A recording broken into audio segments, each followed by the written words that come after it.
بسم الله الرحمن الرحيم.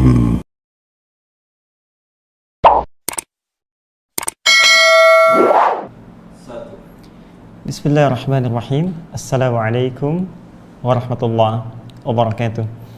Alhamdulillahi rabbil alamin. Wassalatu wassalamu ala rasulillahil karim Sayyidina Muhammadin wa ala alihi wa sahbihi wa ummatihi ila yaumiddin wa ba'du. Faya ibadallah, usi nafsi wa iyyakum bitaqwallahi faqad fazal muttaqun fala tamutunna illa wa antum muslimun. Faqala ta'ala Ya ayyuhalladzina amanu taqullaha haqqa tuqatih wa la tamutunna illa wa antum muslimun. Saudara-saudariku, alhamdulillah mengawali jumpa kita di malam hari ini, malam Jumat yang insyaallah kita bermohon pada Allah Subhanahu wa taala semoga diturunkan keberkahan, kemuliaan dan tentunya rahmat serta maghfirah untuk kita semua. Alhamdulillah ini awali jumpa kita setelah Beridul Fitri, masih dalam suasana bulan Syawal 1441 Hijrah. Maka dengan segala kerendahan hati, izinkan saya menegaskan kembali untuk mengucapkan taqabbalallahu minna wa minkum siyamana wa siyamakum wa kullu amin wa antum bi khair.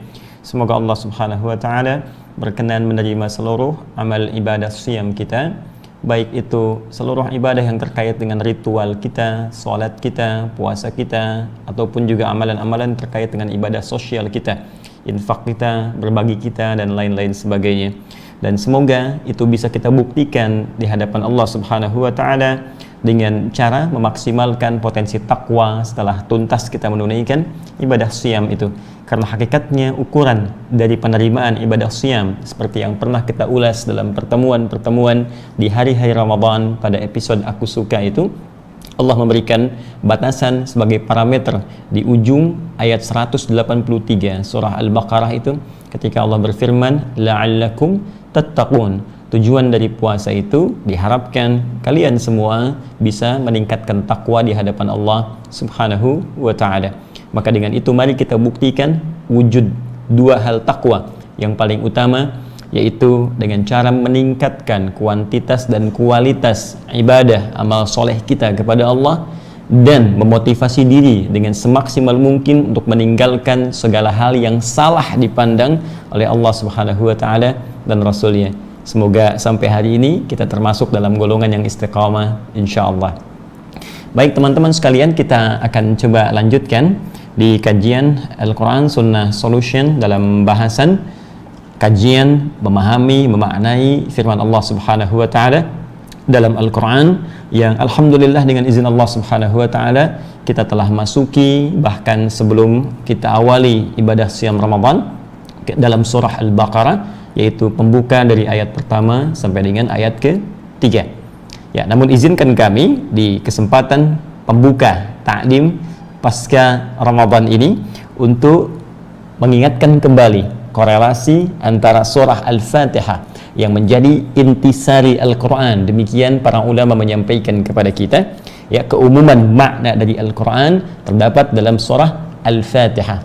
Ya, itulah di antara rahasia kenapa kemudian Al-Fatihah ini senantiasa lekat, ya, pada diri kita untuk kita bacakan, kita pahami, kita amalkan isinya. Bahkan dalam sehari minimal 17 kali kita bacakan dalam ibadah sholat itu.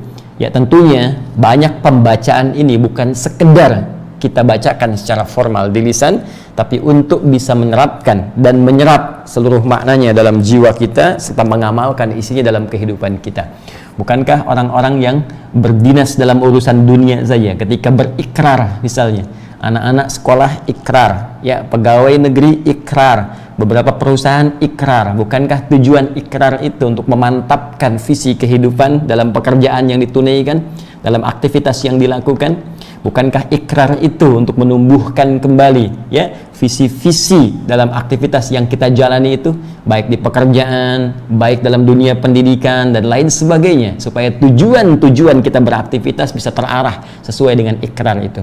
Nah, kita dalam sehari berikrar dalam ibadah yang kita tunaikan, yaitu sholat dengan membacakan Al-Fatihah 17 kali dalam sehari selama hidup kita sampai kembali kepada Allah Subhanahu wa taala. Karena itu sangat rasional, ya, kalau kita bisa mengatakan bahwa jika 17 kali sehari kita bacakan itu, sesungguhnya dan seharusnya apa yang kita bacakan itu bisa meresap dalam jiwa kita, bukan sekedar lancar di lisan, tapi maknanya terimplementasikan dalam seluruh aktivitas yang telah kita tunaikan sesuai dengan pembahasan yang pernah kita uraikan dari awal surah Al-Fatihah sampai dengan akhirnya. Itu intisari secara umum nilai Al-Quran, yang nanti rinciannya akan dirinci di surah-surah selanjutnya, dari surah kedua Al-Baqarah sampai surah ke-114 yaitu surah An-Nas. Ya, secara singkat, di bagian inti surah Al-Fatihah itu para ulama memberikan petunjuk, ya, dan juga memberikan garis yang sangat tajam di situ, bahwa di ayat kelima itu bagian ayat yang sangat penting, menjadikan komitmen kita dan identitas kita, untuk menunjukkan identitas kita di hadapan Allah Subhanahu wa Ta'ala. Siapa kita? Apa tujuan hidup kita? Bagaimana kemudian kita beraktivitas di dunia ini sampai kembali kepada Allah Subhanahu wa Ta'ala.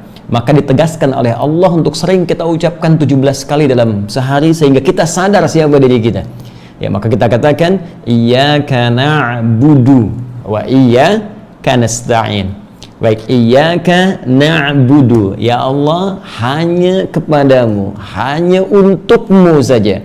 Masih ingat teman-teman? Ya, bagi yang baru bergabung, Anda bisa buka kembali ya kajian dari awal surah Al-Fatihah pada pembahasan iyyaka na'budu. Kalau dalam bahasa standar, itu kalimatnya bahasa standar di luar Al-Quran, ya, bahasa Arab fasih tapi standar. Ini susunan kalimatnya, na'budu iyyaka, ya, kami menyembah untukmu. Tapi ketika iyyaka-nya dimajukan ke depan, maka maknanya secara balaghah itu berubah menjadi lebih tinggi, lebih dahsyat. Ya, maka disebut lil ikhtisas. Jadi ketika ditakdim, dimajukan kalimat iyyaka menjadi iyyaka na'budu. Ya, supaya mudah untuk bisa kita visualisasikan, saya coba berikan gambaran sederhana dulu. Ya, fokus bersama saya di sini. Jadi kalau kita mencoba untuk menurunkan ayat kelima di surah Al-Fatihah, kita tuliskan misalnya seperti ini, iyyaka, ya, iyyaka na'budu. Nah, ini kalimat standarnya dalam bahasa Arab biasa yang standar, ya. Jadi kalau saya katakan standar, ini baru memenuhi unsur nahwu sharaf. Tapi kalau saya sudah katakan yang lebih tinggi daripada itu, maka sudah masuk unsur balaghah di situ. Dengan kajian ma'aninya, bayannya, badi'nya, dengan segala nilai sastra yang sangat tinggi yang terkandung di dalamnya. Kalau sudah disampaikan dalam Al-Quran, berarti bertambah dengan nilai hikmah.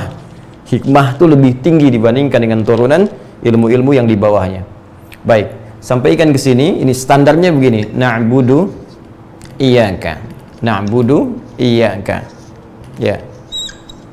Jadi kalau kalimatnya begini, kita katakan na'budu iyyaka di luar Al-Quran, maka penerjemahannya menjadi kami menyembah kepadamu. Ya, kami menyembah kepadamu. Namun kalimat ini membuka opsi bahwa bukan hanya engkau saja yang disembah, tapi juga mungkin ada yang lain selain engkau. Kalau kalimatnya demikian. Jadi kalau kita ini akhirkan iyyaka-nya di sini, kami menyembah kepadamu, maka kalimat ini dalam bahasa Arab masih memiliki kemungkinan makna ada yang lain selain engkau di sini yang disembah. Ah, ini mesti diketahui. Oke? Saya katakan kalimat seperti ini misalnya, uhibbuk, ya, atau uhibbu iyyak, aku mencintaimu. Tapi selain engkau ada juga yang lainnya aku cintai, misal. Nah, ini kalimat standarnya ini. Tapi kalau kita katakan dengan memajukan kalimat iya-nya ke depan, ya, iyyaka na'budu, seperti ini di firman Allah yang disampaikan, maka bentuk ini berubah di ilmu balaghah disebut dengan ikhtisas, takdim namanya, mendahulukan ini, maka maknanya berubah menjadi ikhtisas, ya, ikhtisas. Ikhtassa yakhtassu, ikhtisasan, menjadikan sesuatu khusus untuk ini saja, nggak ada yang lain, ya. Kalau suami mengatakan pada istrinya, iyyaki uhib, hanya kamu yang aku cintai, yang lain nggak ada selain engkau. Baik ya? Nah, dalam konteks surah Al-Fatihah ketika kita mengatakan iyyaka na'budu, iyyaka-nya kita dahulukan, maka seakan kita berikrar hanya engkau ya Allah yang kami sembah. Hanya engkau, nggak ada yang lain. Baik, hanya engkau, hanya Allah, nggak ada yang lain. Jelas? Maka ketika kalimat ini memiliki formula demikian, ini dimajukan iyyaka, maka ini menunjukkan kekhususan. Ya, dalam konteks ibadah kita hanya kepada Allah Subhanahu wa taala saja, tidak kepada yang lainnya. Maka jadi persoalan kalau ada seseorang menuhankan selain Allah, menuhankan harta benda sehingga lupa dengan kewajibannya beribadah kepada Allah. Ya, menuhankan kedudukan, menuhankan ilmu, menuhankan kehebatan, kemampuan yang sementara, maka itu jadi persoalan dalam kehidupan kita. Hanya yang ingin saya sampaikan, ayat ini menjadi identitas utama dalam visi dan misi kehidupan kita di dunia ini sampai kembali kepada Allah Subhanahu wa taala. Ketika kita mengatakan iyyaka na'budu, hanya kepadamu ya Allah kami menyembah. Jadi yang menyembah itu kita, saya Adi Hidayat, Anda, kita semua. Dan kita berikrar dengan kalimat ini bahwa kita hamba. Ingat itu? Ya. Baik, tolong ingat baik-baik. Kita berikrar dengan kalimat ini bahwa kita itu hamba. Ya. Abada ya'budu abdan, abdun kita itu. Nih, ya. Abdun, kita ini hamba. Ini kata kerjanya. Ya, abada ya'budu, kita na'budu. Jadi kita berikrar selama ini 17 kali dalam sehari. Ya Allah, kami ini hamba. Jelas? Baik. Punya tugas apa? Punya tugas beribadah. Ya, saya ulangi, punya tugas beribadah, penekanannya. Punya tugas menyembah, hamba berkhidmat, hamba beribadah. Kepada siapa? Iyyaka, kepada Allah. Ya. Jadi identitas kehidupan kita di dunia ini sampai kita kembali kepada Allah Subhanahu wa taala. Yang kita sembah itu, kita adalah abdun, ya, jamaknya ibadun. Sedangkan Allah ma'budu bil haq, al-ma'bud, ya, bil haq, al-ma'bud, dan ma'bud, al-ma'bud, al-haq, yang disembah. Secara singkat, Allah Khaliq, Tuhan satu-satunya yang esa, kita makhluk yang menyembah Allah Subhanahu wa taala. Jadi ini pertama menunjuk identitas kehidupan kita. Yang kedua, ini sekaligus menunjuk komitmen kita dalam menjalani visi dan misi kehidupan. Visi dan misi. Dua hal ini yang seringkali disinggung oleh Al-Quran, bahkan disebutkan baik identitas ataupun diingatkan tentang visi dan misi kehidupan kita. Masih ingat teman-teman, bukankah di Al-Quran sering kita dipanggil dengan kalimat abdun atau hambanya menggunakan ibad?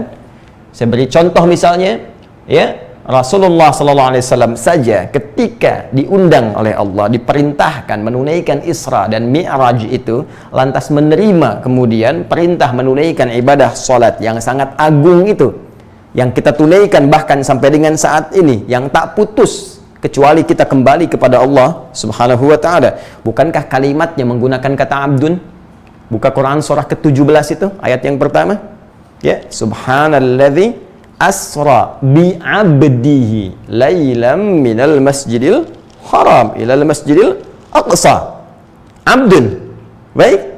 Dan banyak Nabi disebut dengan kalimat abdul. Ni'mal abdu innahu awwab. Ni'mal abdu, ni'mal abdu. Nabi Ayub disebut dengan abdun. Demikian pula dengan nabi-nabi yang lainnya. Jadi saya ingin katakan, selevel nabi yang jelas surganya saja, ya, Nabi Muhammad, nabi yang sering saya katakan nabi paling mulia. Semua rasul diambil perjanjian untuk mensupport beliau, beriman kepada beliau. Satu surah turun menjamin surga sebelum wafatnya. Akhlaknya langsung dipuji oleh Al-Quran, statusnya Habiballah, ya, yang sangat dicintai oleh Allah Subhanahu wa taala. Namun tetap beliau pun tidak bisa keluar dari identitas kehidupannya, yaitu abdun, hamba. Maka siapa Anda, siapa saya, siapa kita yang bukan rasul, bukan nabi, surga belum ada jaminan kejelasannya, hisab masih menegangkan, amalan dirasakan masih berantakan. Lantas kita, mohon maaf, ya, mohon maaf sekali lagi, tidak merasa sebagai seorang hamba, sehingga lupa dengan Tuhan kita yang paling hak, lupa ya dengan pencipta kita. Ini poinnya. Ya, karena itulah bahkan ketika Ramadan pun, ya, ini diingatkan lagi dan memanggil bentuk dengan bentuk yang jama'. Ini tunggal, ini jama', ibad. Bukankah di antara satu dari rangkaian paket ayat puasa di Al-Baqarah 186 itu kalimat ibad muncul? Wa idza sa'alaka ibadi anni fa inni qarib. Jika hamba-hambaku itu, tuh identitasnya disebutkan. Jika hamba-hambaku itu Muhammad sallallahu alaihi wasallam bertanya padamu, ingin mendekat kepadaku, ingin mencari, ingin berdoa, butuh, minta pertolongan, ingin taubat, katakan pada mereka, aku sangat dekat, sangat dekat, merespon setiap doa, menjawab, ya, menerima setiap taubat yang dilakukan dengan sungguh-sungguh. Ibad, ini identitas teman-teman sekalian. Jadi jangan lupa, siapapun Anda, saya, kita, entah Anda seorang pejabat, entah Anda merasa kaya dalam hidup, entah Anda merasa banyak pengetahuan, entah Anda merasa banyak kekuatan, tetap di hadapan Allah, Anda, saya, kita, seorang hamba yang akan berpulang kepada Allah Subhanahu wa Ta'ala dengan seluruh hisab yang telah disiapkan sesuai dengan tugas-tugas penghambaan kita. Karena itu, sebelum nanti kembali kepada Allah untuk dihisab dan pasti pulang, ya, mohon bisa ditunjukkan kepada saya, seorang hamba yang fakir ilmu ini, yang lemah ini, yang pengetahuannya cuma sedikit ini, itu pun belum tentu benar. Tolong tunjukkan kepada saya, siapa satu sosok di muka bumi ini yang pernah hidup dan tidak pernah wafat sampai saat ini. Tolong tunjukkan. Atau yang tidak akan pernah wafat, tolong tunjukkan. Bukankah Nabi Adam manusia pertama yang turun ke bumi wafat? Sayyidah Hawa istrinya wafat. Seluruh nabi dan rasul wafat. Nabi yang mulia, nabi kita, Nabi Muhammad SAW wafat. Setiap raja-raja yang hebat wafat. Entah itu yang taat, bahkan nabi seperti Nabi Sulaiman alaihissalam wafat. Atau yang membangkang bahkan mengaku Tuhan seperti Firaun dengan lancang mengatakan ana rabbukumul a'la, wafat. Maka jika kita telah belajar dari pendidikan di masa lalu, makanya fi'il madhi itu masa lalu, ya, itu harakatnya itu fathah. Fathah itu dari kata fataha, terbuka. Jadi masa lalu itu, ya, itu dibuka kepada kita di masa kini untuk diambil pelajarannya. Kalau baik teruskan, kalau buruk tinggalkan. Tapi sekian masa pendidikan di masa lalu itu selalu memberikan peringatan kepada kita bahwa satu di antara peringatan itu, kita akan pulang, kita akan dihisab. Jadi jangan sampai salah visi hidup ini. Jangan sampai salah misi. Karena sehebat apapun saat status itu disandang di dunia ini, kita akan tinggalkan. Makanya ketika orang meninggal, ya, wafat, dikatakan meninggal dunia. Di semua yang lekat pada dunianya ditinggalkan. Rumah ditinggalkan, kedudukan ditinggalkan, ya. Maaf sekali, harta benda ditinggalkan. Gak ada yang dibawa. Apa yang dibawa ketika pulang menghadap Allah Subhanahu wa Ta'ala? Hanya ini. Visi dan misi hidup. Apa visinya? Masih dari akar kata ini. Identitasnya abdun, jamaknya ibadun. Komitmen visi misi hidupnya na'budu abada ya'budu ibadah. Ibadah. Ya. Karena itu sering ini diingatkan oleh Allah Subhanahu wa Ta'ala untuk memberikan, ya, penajaman kembali, pengingat kembali arah kehidupan kita supaya benar. Ya, bukankah sering kita dapatkan saat mengkaji Al-Quran itu, ketika Allah berfirman, saya beri contoh di Quran surah ke-51 misalnya, Adz-Dzariyat ayat 56. Bahkan ini langsung dilekatkan dengan tujuan penciptaan. Tegas sekali kalimatnya. Ya.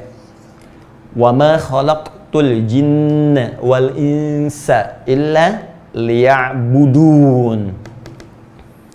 Maknanya nafi. Ya, pakai illa maka ujungnya isbat. Ya, ingat, kalau ada la atau ma, kan? Ini disebut nafi, menafikan sesuatu. Kalau setelah ini ada illa, ini disebut isbat, menetapkan sesuatu. Jadi hanya yang ini saja, mengartikannya ditolak semua, hanya yang ini saja yang terletak setelah illa. Contoh, yang pakai la, syahadat. Asyhadu an la ilaha. Ya. Aku bersaksi, la ilaha, nggak ada Tuhan, menolak semua Tuhan, nggak ada Tuhan. Kalau sampai sini, ateis, nggak ada Tuhan, nggak mengakui Tuhan, nggak ada Tuhan. Ya. Ya, kalau bahasa Quran ini sebetulnya ateis itu nggak konsisten, karena dia menjadikan nafsunya sebagai Tuhan juga. Baik, kembali ke sini secara bahasa, la ilaha, menolak Tuhan sama sekali.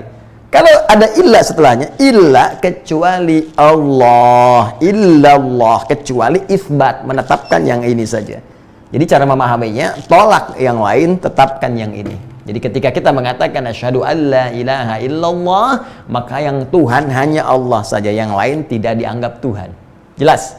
Ini komitmen dari keimanan. Paham sampai sini? Nah, maka sering saya katakan ateis itu setengah muslim sebetulnya, baru setengah syahadat. Dia baru nyampe la ilaha, tinggal illallahnya saja. Baik. Ya, kemudian menggunakan ila misalnya. Contohnya apa? Kembali ke sini, Quran surah 51 ayat 56. Wa ma khalaqtul jinna wal insa. Kata Allah, dan tidaklah aku ciptakan jin dan manusia. Kalau sampai situ kalimatnya nggak pakai ila, maka nggak ada jin, nggak ada manusia. Jelas. Nggak ada jin dan nggak ada manusia. Dan sifatnya personal. Ins itu kan sifatnya personal, tunggal. Ya, jamaknya disebut apa? Nas. Ins, ya, kaitan dengan penciptaan. Insan kaitan dengan aktivitas. Nas, ya, itu jamak, kaitan dengan sifat komunal, sifat sosialnya. Disebutkan 241 kali dalam Al-Quran. Ins disebutkan pasangannya jin 18 kali dalam Al-Quran. Nah, kalau berhenti kalimatnya dari ma saja, wa ma khalaqtul jinna wal insa, artinya kata Allah, aku nggak ciptakan jin dan manusia, maka nggak ada jin, nggak ada manusia. Tapi ketika kitanya ada, berarti kalimatnya belum tuntas. Teruskan, illa, ada illa. Ini nafi, ini isbat. Liya'budun, liya'budun. Liya'budun. Perhatikan kalimatnya, nih. Allahu Akbar. Ini takhfif, asalnya pakai ya, nih begini. Ya, tapi di takhfif kemudian hilang, kita baca ya'budun, harakat kasrahnya muncul. Ya'budu, nih. Fokus. Illa kecuali li tujuannya, ghayah, tujuan hidupnya, visinya. Sekaligus misinya yang dilalui dalam hidupnya itu. Ya, misi penciptaannya. Jadi kalau bahasa tegasnya begini, aku nggak ciptakan kamu kecuali tujuannya untuk ibadah saja. Nih kepada Allah, kepada aku kata Allah. Ya, jadi kalau ada orang hidup berjalan di muka bumi, beraktivitas, dan orientasi hidupnya bukan untuk ibadah, seakan-akan dia kehilangan visi kehidupannya. Jadi kalau dianggap dengan bahasa yang paling tegas, dianggap nggak hidup tuh sama Allah. Karena ketika dia hidup itu, ya, tujuannya sederhana. Kata Allah, aku ciptakan kau manusia untuk ibadah. Jin biarkan dengan alamnya. Ya, kita sekarang dalam pembahasan konteks kemanusiaan kita. Kata Allah, identitas kamu sebagai hamba, komitmen kamu, visi dan misi hidupnya untuk ibadah. Aku ciptakan kau untuk ibadah. Kenapa banyak mainnya? Jelas. Dari sini bahkan kita minta kepada Allah supaya ditolong. Ya Allah, saya takut salah dalam menjalani kehidupan. Takut kalau kerja nggak jadi ibadah. Takut kalau makan nggak jadi ibadah.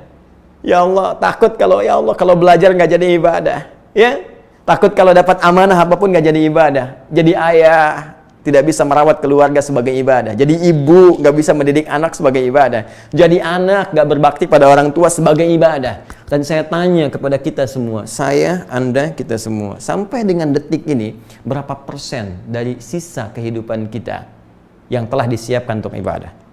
Pertanyaan terbalik, berapa persen dari semua jatah hidup yang diberikan sampai malam ini yang telah jadi ibadah? Anda yang 40 tahun, 50 tahun, dari sekian tahun itu, berapa persen jadi ibadah?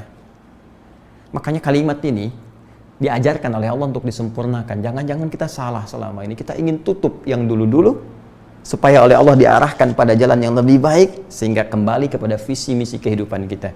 Maka disempurnakan kalimatnya, iyyaka na'budu wa iyyaka nasta'in. Ya Allah, hanya Engkau, hanya kepadamu ya Allah kami menyembah. Hanya Engkau Tuhan kami, hanya Engkau Tuhan kami, hanya Engkau Allah yang hak kami menyembahmu.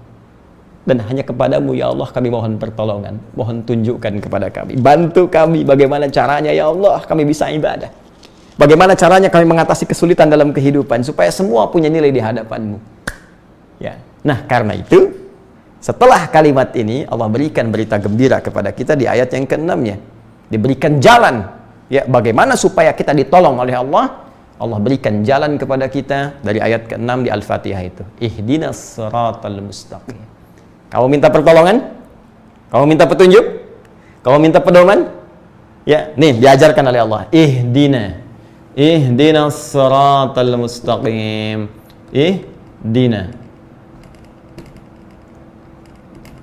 Ihdinas siratal mustaqim. Ya Allah berikan kami petunjuk. Berikan kami hudan.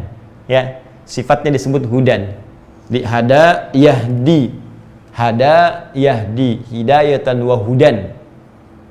Hudan. Kata kerja infinitifnya hada, mudhari'nya ya presentnya disebut dengan yahdi, kemudian kata perintahnya disebut dengan ihdi, ini permohonan, permintaan, kemudian sifatnya disebut dengan hudan. Jadi kalau kita turunkan detil kalimatnya, ini caranya begini, ya Allah berikan kami hudan. Ini tunjukkan kami, artinya minta petunjuk, berikan pedoman, ya kan? Maka permintaannya disebut hudan. Karena itu sering kita temukan kalimat hudan dalam Al-Quran, oke? Ihdinas siratal mustaqim. Ya Allah berikan kami hudan, tunjukkan kami pedoman supaya kami benar ibadahnya, supaya kami lurus cara menyembahmu, supaya kami lurus dalam beraktivitas sesuai dengan ketentuanmu. As-siratal mustaqim, yang lurus, yang benar, yang tidak bengkok-bengkok. La i'wijaja fi. Kalau ibadah lurus, benar. Kalau bekerja lurus, benar. Nggak nyogok sana-sini, nggak korupsi, nggak mencuri. Ya, kalau beraktivitas benar, tidak merampok, tidak membunuh, hati-hati, tidak membegal. Ini, jadi pembegal itu sedang keluar dari misi kehidupannya. Perampok itu sedang keluar dari misi kehidupannya. Koruptor itu sedang keluar dari misi hidupnya. Penipu itu sedang keluar dari misi kehidupannya. Ya, makanya disebut asok, bermaksiat, keluar, ya, salah jalur, itu harus balik, harus kembali. Ya. Kenapa mesti penting kembali? Karena akan wafat. Akan wafat, dan ketika wafat itu akan mempertanggungjawabkan semua perbuatannya. Karena itu teman-teman sekalian, balik ke sini, kita minta petunjuk ini. Ihdinas siratal mustaqim, berikan kami jalan yang lurus ya Allah, jalan yang benar, pedoman yang lurus, pedoman ibadah yang benar, pedoman beraktivitas yang benar, ya, supaya sesuai dengan ketentuanmu. Siratal ladzina an'amta 'alaihim ghairil maghdubi 'alaihim waladdallin. Ya. Ya Allah, seperti jalan orang-orang dulu yang telah Engkau berikan nikmat kepadamu. Mereka tidak tersesat, mereka tidak Engkau juga hinakan. Ya, mereka tidak Engkau marahi dan seterusnya. Mereka benar menurutmu. Orang-orang yang taat kepadamu, taat kepada petunjuk Rasulmu, sehingga mendapatkan banyak kenikmatan darimu. Wah, itu Masya Allah. Jadi kalau kita benar ikuti petunjuk Allah ini, itu disebutkan rahasianya di ayat yang terakhir, ayat ke-7 itu, ya, akan banyak kenikmatan. Siratal ladzina an'amta 'alaihim. Ini an'amta. Fokus. Siratal ladzina an'amta 'alaihim, yaitu jalan orang-orang yang alladzina disebutkan 1080 kali dalam Al-Qur'an, sifatnya umum tanpa batas, baik lelaki atau perempuan dengan segala sifat yang telah mereka lakukan dalam kehidupan. Jadi ada orang-orang yang masa hidupnya dulu penuh dengan kenikmatan yang diberikan oleh Allah Subhanahu wa taala.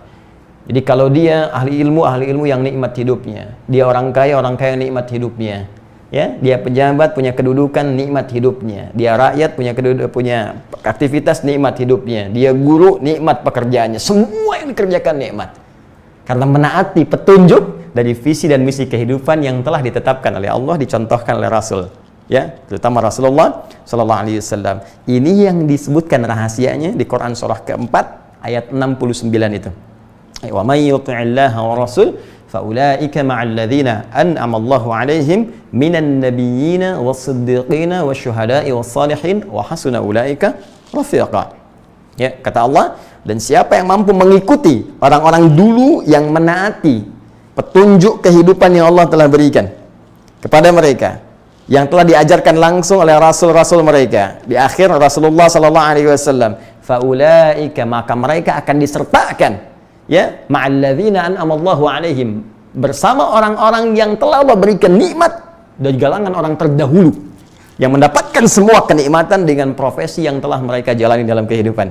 Ya, minan nabiyina, baik itu golongan para nabi, wasiddiqina, orang-orang hebat yang jujur, ya, wasyuhada, orang-orang para syuhada.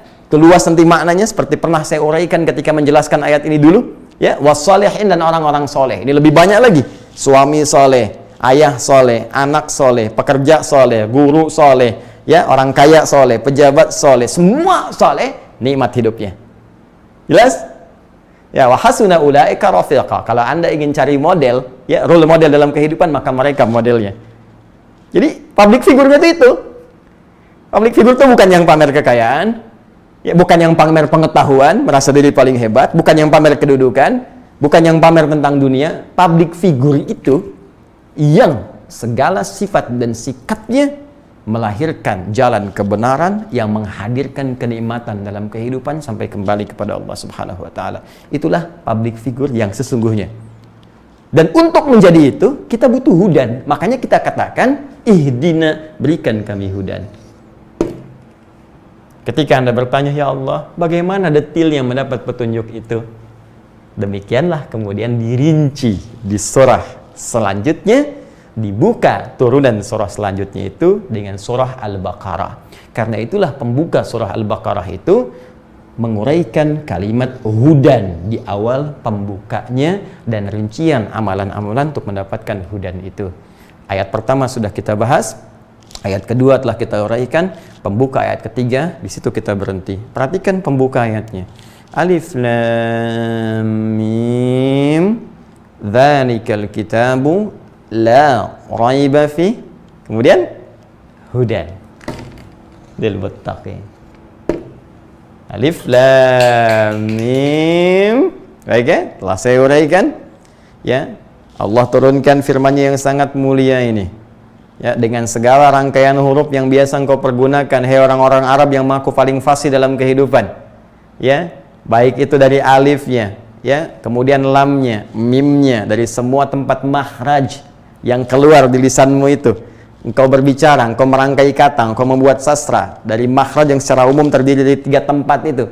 Baik itu dari alif, dari rongga yang paling dalam, lam sampai dengan ke lisan, mim sampai dengan ke bibir. Ya? Baik, aku turunkan, kata Allah, keterangan-keterangan dalam kehidupan, dzalika, yang jauh dari apa yang kau tuduhkan itu. Tidak seperti yang kau bayangkan, yang jauh dari apa yang kau imajinasikan itu, yaitu Al-Quran. Yang kau tak bisa menuduhnya. La raiba fi, nggak ada keraguan, nggak ada tuduhan di dalamnya. Kalau engkau menuduh, maka datangkan yang semisalnya. Kalau tak mampu, jangan banyak komen. Lebih baik kau kaji isinya. Kalau memang kau rasakan banyak manfaat di dalamnya, engkau imani, kau amalkan. Aku tak paksa. Fadzakir innama anta mudzakir. Tapi engkau masih menolaknya, kau termasuk kalangan yang sombong. Maka nanti lihat ketika engkau kembali kepada aku, kata Allah. Demikian kalau kita nanti masuk kepada ayat-ayat lainnya. Tapi yang paling menarik, ketika Allah mengatakan dzalikal kitab, Al-Quran ini yang sangat memiliki keistimewaan yang jauh dari gambaran manusia, semua isinya hudan. Ini. Nah, jadi Allah ingin memberikan gambaran kepada kita bahwa petunjuk yang kita inginkan untuk meluruskan visi misi kehidupan kita itu ada di Al-Quran. Tuh. Identitas kita itu diterangkan, fungsi hidup kita di Al-Quran. Makanya ketika orang jahiliyah diturunkan Al-Quran kepada mereka, naik status jadi khairu ummah. Bayangkan, yang minim pengetahuan, fakir ilmu, tiba-tiba jadi luas wawasan, punya peradaban, jadi paling hebat, masyarakat yang paling luar biasa, memuncak sifat kebaikannya, pada puncak peradabannya, pada puncak kehebatannya, dan itu memberikan inspirasi pada setiap tempat yang dipijak. Kemanapun orang muslim membawa nilai Al-Quran, memberikan manfaat yang luas dalam kehidupan. Dan membawa nilai-nilai universal yang bisa diserap di setiap kehidupan, dimanapun dipraktekkan. Itu yang paling dahsyat. Dan persoalannya, hudan itu Allah hanya berikan secara maksimal, secara benar, secara utuh, secara siratal mustaqim, hanya kepada orang-orang takwa, lil muttaqin. Untuk menjadi orang takwa itu dijelaskan pula oleh Allah begini tahapannya. Di ayat 3 itu yang kemarin kita berhenti pada dua amalan utama. Syarat pertama, mesti berusaha meningkatkan iman kita kepada Allah, alladzina yu'minuna bil ghaib. Yang kedua, kita buktikan keimanan itu dengan memperbanyak amal soleh. Amalan yang pertama telah kita bahas pertemuan lalu, wa yuqimunas shalah, menunaikan salat dengan sempurna. Jadi kalau ingin mendapatkan hudan, jadi orang takwa. Kalau ingin jadi orang takwa, beriman kepada Allah dengan cara yang lurus dan benar, kemudian buktikan itu dengan menunaikan salat. Lalu amalan yang ketiga, ini yang akan kita bahas di pertemuan kita saat ini. Apa amalan itu? Seperti apa memaksimalkan takwa, dan bagaimana merasakan perubahan hidup sesuai dengan visi dan misi kehidupan ini yang digariskan dalam Al-Quran. Pada amalan yang ketiga kita bahas setelah menunaikan salat Isya berjamaah. Kita jeda sebentar, dengarkan azan, tunaikan salat, nanti kita lanjutkan. Subhanakallahumma wa bihamdika, asyhadu an la ilaha illa anta, astaghfiruka wa atubu ilaik. Assalamualaikum warahmatullahi wabarakatuh. Warahmatullahi wabarakatuh. Alhamdulillah, wassalatu wassalamu ala rasulillah wa ala alihi wa sahbihi wa man wala wa ba'du. Saudara-saudariku, pemirsa sekalian, kita telah menunaikan salat Isya berjamaah waktu Indonesia bagian barat, dan kita bermohon kepada Allah Subhanahu wa taala semoga salat yang telah kita tunaikan berkenan diterima oleh Allah Subhanahu wa taala dengan penerimaan terbaik insyaallah. Demikian bagi saudara-saudariku yang boleh jadi berada di wilayah yang belum memasuki waktu Isya, kita pun bermohon kepada Allah semoga dimudahkan untuk penunaian salat Isya, dan tentunya diberikan kemampuan untuk menunaikan salat dimaksud dengan penuh kekhusyuan dan keikhlasan karena Allah Subhanahu wa taala.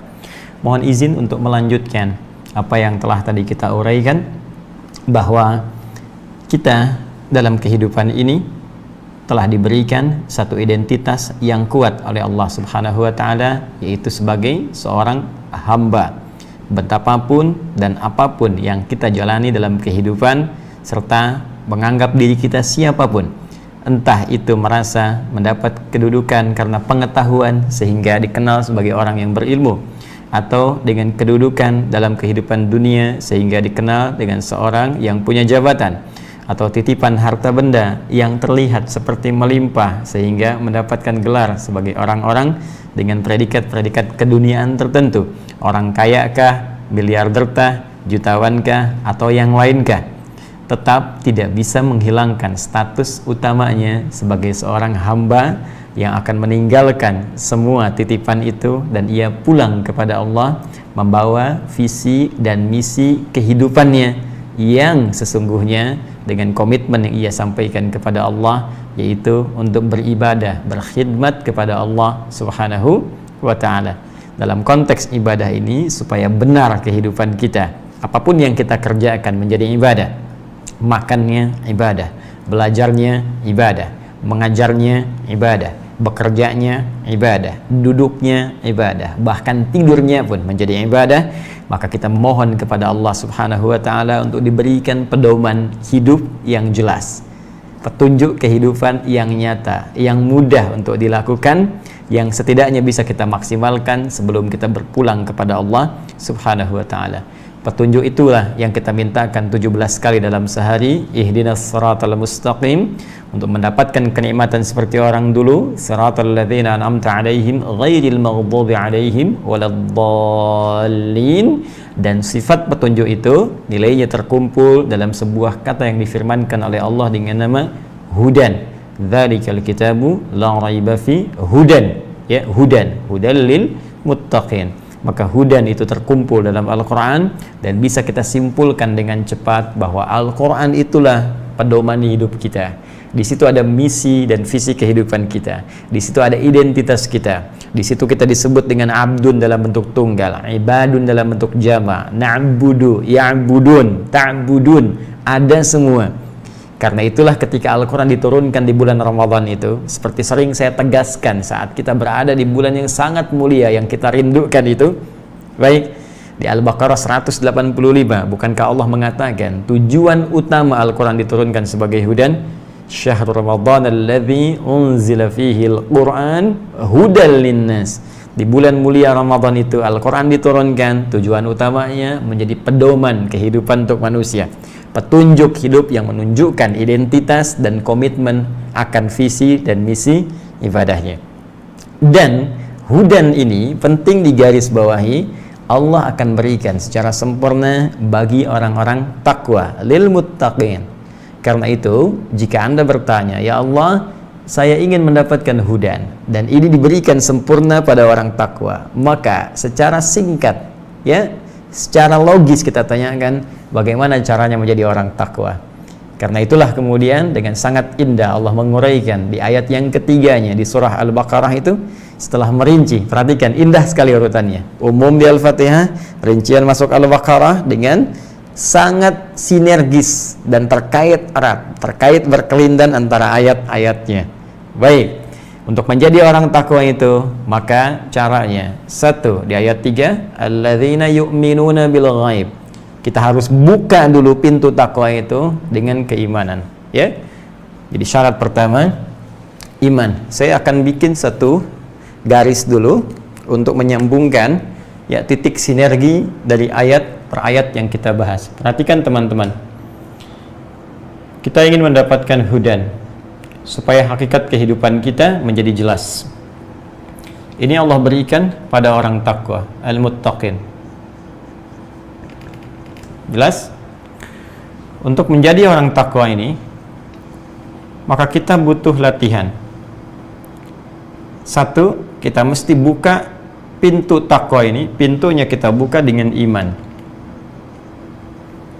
Maka kalimat pertama di ayat ketiga Al-Baqarah itu kita teruskan. Ini di ayat keduanya, korelasinya tersambung ke ayat 1 dan surah Al-Fatihah di sini, ya. Jadi kalau ini Al-Fatihah, sambungkan ke Al-Baqarah. Dibuka dengan tantangan dulu Alif Lam Mim, telah saya jelaskan supaya kita benar-benar yakin dengan Al-Quran. Jadi jangan sembarangan menuduh Al-Quran kalau memang tak tahu hakikatnya. Ya, bahkan Allah balik nantang, kalau Anda merasa Al-Quran ini produk manusia, silahkan buat semisalnya. Seperti pernah saya jelaskan dulu, tak mampu, pahami dulu. Jangan langsung nuduh, belum apa-apa, sudah menjudge, tapi tidak punya bukti untuk bisa berargumentasi. Teruskan ke sini. Nah, untuk mendapatkan hudan, harus jadi orang takwa. Kuncinya untuk menjadi takwa itu dibuka dengan iman.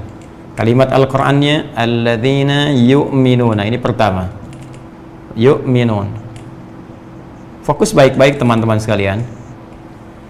Kata iman di ayat ini disampaikan, difirmankan oleh Allah dalam bentuk mudhari, dan ini sudah pernah saya jelaskan tuntas di pertemuan yang lalu. Karena itu saya sarankan bagi Anda yang baru mengikuti, supaya waktu saya tidak terbuang banyak untuk menguraikan kembali apa yang telah diulas, ada baiknya Anda merujuk pada keterangan yang lalu, ya. Tapi penting saya tegaskan, beda antara amanu, ya, dengan yu'minun. Amanu telah beriman, ini punya modal iman, telah beriman. Kalau Anda ingin upgrade imannya, semakin yakin, semakin kuat, dampaknya ke hati semakin merasa tenang, perhujam pada qalbunya, maka kalimatnya berubah menjadi bentuk mudhari begini, mudhari, ya, continuous future, terus naik, naik, naik. Jadi untuk menjadi orang takwa, standarnya Anda harus terus mengupgrade imannya, bukan sekedar mempertahankan. Ya, telah beriman, alhamdulillah. Telah syahadat, iya, bagus. Itu kuncinya, buka. Tapi untuk naik level menjadi orang takwa, jangan cukupkan di sini. Anda harus upgrade terus. Sehingga bukan hanya pagi beriman, siang ragu, sorenya bahkan ada yang kufur. Bisa nggak kebayang, pagi-pagi sholat subuh, kok siang-siangnya mengatakan semua agama sama, menuju pada Tuhan yang sama, walaupun caranya beda-beda. Sorenya ikut ibadah di tempat agama lain. Ini kan ada persoalan di dalamnya. Jelas ya? Ini sebagai gambaran saja. Jadi kalau kita ingin katakan naik level menjadi muttaqin, maka pagi naikkan lagi, sampai siang naik lagi, sore naik lagi. Itu yang disebut dengan yu'minun. Poinnya ini.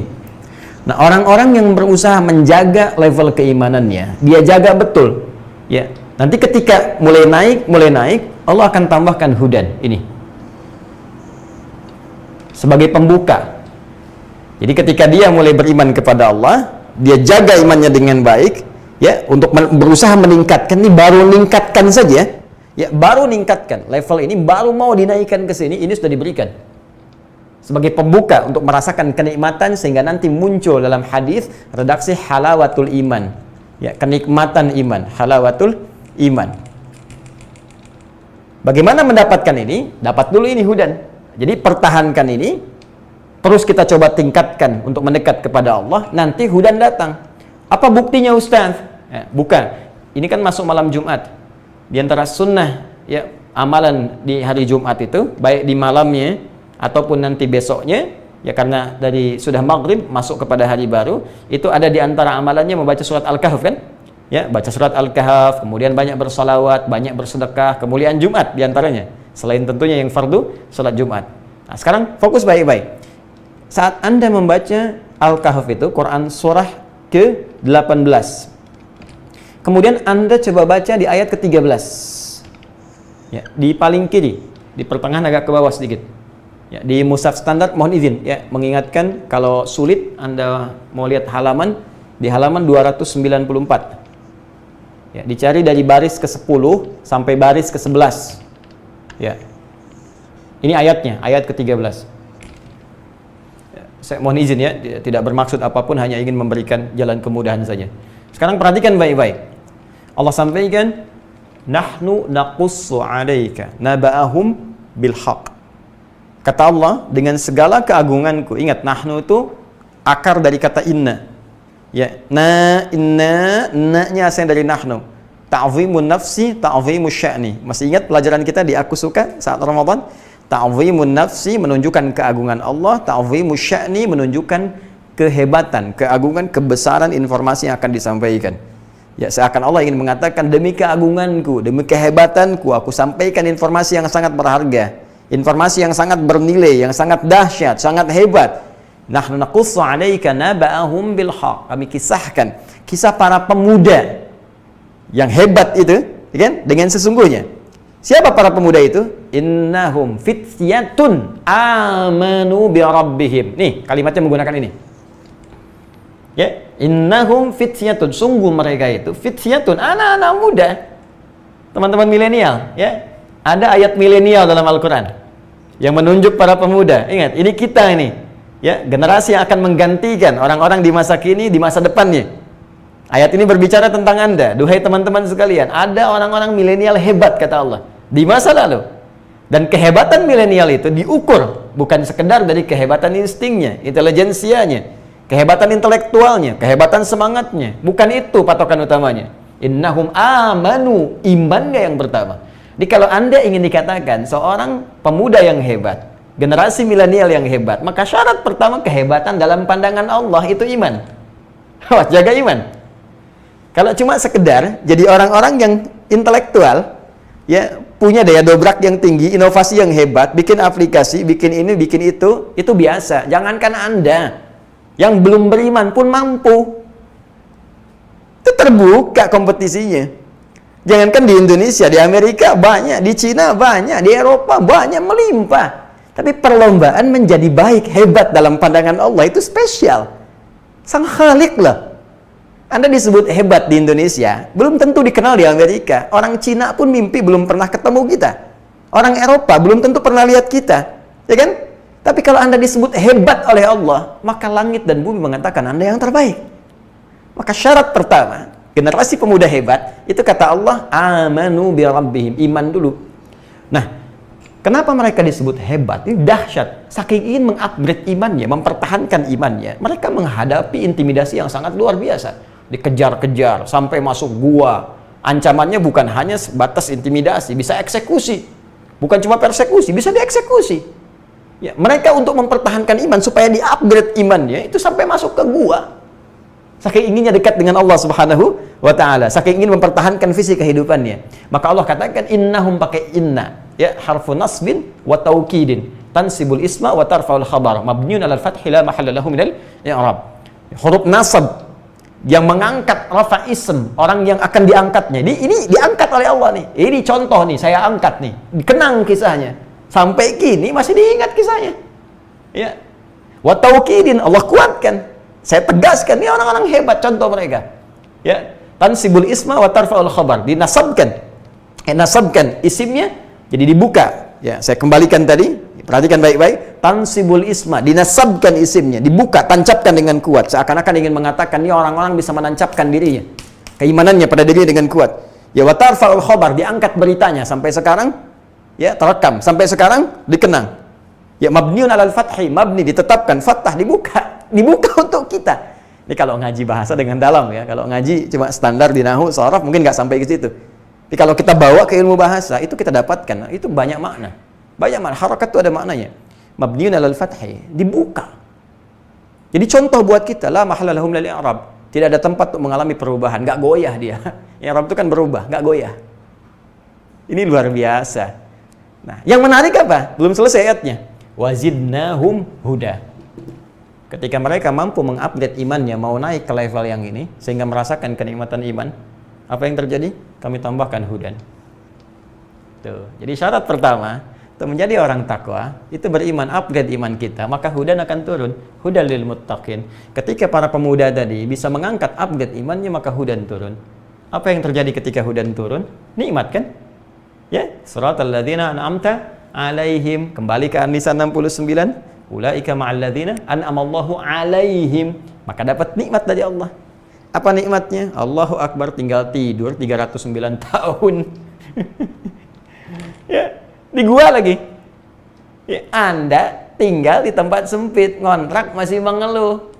Sederhana, mereka di gua, kasur nggak ada, tempatnya keras, sinar terbatas. Tapi kalau sudah mendapatkan hudan, ya nikmat saja. Ya, matahari putar kanan, putar kiri, cahaya dicukup, nikmat. Bayangkan 309 tahun tidur enak banget. Begitu bangun kayaknya baru kemarin tidur. Coba lihat. Ya, Masya Allah. Ada orang tinggal rumah mewah, tempat tidurnya luar biasa. Setiap 9 menit bangun. Apa kenikmatannya? Huh? Anda boleh kaya, tapi belum tentu bahagia. Ya. Anda boleh hebat. Ya, tapi belum tentu mendapatkan nilai-nilai kemuliaan seperti yang digariskan ini. Jadi ini syahidnya, ini contohnya. Nanti kalau sudah ini datang, upgrade dari amanuna yu'minun, muncullah halawatul iman. Maka kalau sudah begini, oh sudah. Ya, passion apapun nikmat saja. Apapun tinggal pilih. Mau dengan tenaga, mau dengan harta, mau dengan ilmu, mau dengan kedudukan, bebas, semuanya nikmat. Ya, Bilal itu cuma dengan tenaga, Abu Bakar dengan harta bendanya, Ali bin Abi Thalib dengan ilmunya, Amr bin As dengan kedudukannya, semua punya passion masing-masing. Bilal kalau mau jualan, mau dagang, bisa kaya, sahabat Nabi, banyak dikenang, bisa dimuliakan, tawaran banyak sepeninggal Nabi. Tapi kalau memilih jadi muadzin dengan tenaga saja cukup. Kenapa? Karena levelnya sudah kesini, sudah nikmat. Allahu Akbar, Allahu Akbar. Begitu azan, Nabi mengatakan, aku mendengar suara terumpahmu di surga. Aku mendengar suara terumpahmu. Bilal sederhana, baru adzan, terumpah saya sudah di surga, ngapain cari yang lain, dengan adzan aja bisa ke surga. Itu Bilal. Cerdas kan? Yang lain cari dengan passionnya masing-masing. Ada yang usaha, ada yang macam-macam. Tapi yang saya ingin katakan, apakah yang kita kerjakan nikmat enggak? Itu aja poinnya. Nih, halawah. Sudah ada halawah enggak? Sudah halawah enggak? Sudah nikmat belum? Pekerjaan kita nikmat enggak sekarang? Kalau lebih dahsyat lagi, nggak ada beda. Saat sehat nikmat, diuji sakit nikmat, saat ada harta nikmat, kayaknya cukup nikmat gitu. Jadi semua tuh kayaknya terlihat anugerah Allah saja. Kalau sampai situ, wah udah luar biasa. Nah, ini biasanya saking nikmatnya nanti hudan ini, kalau sudah masuk kepada jiwa orang beriman, naik tingkat ke sini, maka Allah akan rekatkan di hatinya. Rekat. Jadi hudan itu rekat di hati. Kan iman itu saya pernah sampaikan amalan hati kan? Ada rekat. Rekat itu diikat robato namanya. Robato yarbatu. Robit itu ikatan. Ya. Diikat begini. Di jiwanya. Kalau sudah ikat kan nggak lepas. Yang celaka kan yang belum diikat kan? Ya kan? Yang belum diikat nih. Tadi itu kadang naik turun, kadang ragu, ya, kadang sholat fardu, kadang terlambat, kadang ada yang tinggalkan. Itu masih naik turun. Iman naik, kadang turun, kadang lepas, kadang datang. Tapi kalau diikat, kemana aja ikut. Kalau sudah ikut, jadi pedoman dalam kehidupan. Ini yang hebat. Makanya di ayat selanjutnya, ayat ke-14-nya, warabatna ala qulubihim. Dan kami ikatkan itu dalam jiwa-jiwa mereka. Ini bukti bahwa iman itu amalan hati. Kalau sudah benar imannya di hatinya, maka Allah berikan cahaya pada jiwanya. dan diikat cahaya ini dalam jiwanya, sehingga kalau sudah diikat, hudan, petunjuk ini menjadi sinar kepada seluruh tubuhnya. Karena itulah ketika dia menjadi sinar, maka semua aktivitasnya dibimbing oleh iman tadi yang sudah dapat cahaya, sudah dapat hudan ini. Maka itu sering kita dapati dalam Al-Quran, aktivitas kehidupan, perilaku kita orang beriman sering dibuka dengan kalimat-kalimat iman. Gak percaya? Silahkan. Lisan, Quran surah 49, ayat 11, ayat 12, Ya ayyuhalladzina amanu, iman dulu, la yasra qaumin qaum. Hai orang-orang beriman, iman. Kalau sudah ada cahaya dalam imannya, maka lisannya akan berkata yang baik, dia tidak akan mencela. Ayo coba, sudah berapa banyak mencela? Jadi ustaz mencela, jadi jamaah mencela, bikin hoax, saling tuduh, saling cela. Berusaha mencela, jadi pengusaha mencela, jadi pejabat mencela, rakyat mencela. Ayo hati-hati, katanya beriman. Mana imannya? Baik, layak taba'lukum ba'lu, jangan gosip. Orang beriman gak mungkin, cahaya membimbing dia, jangan membicarakan gosip, jangan buruk sangka pada orang, dan seterusnya. Nah, ini kalau bikin acara dan mengatakan saat yang bersamaan, beriman patut dipertanyakan, ada cahaya nggak di imannya?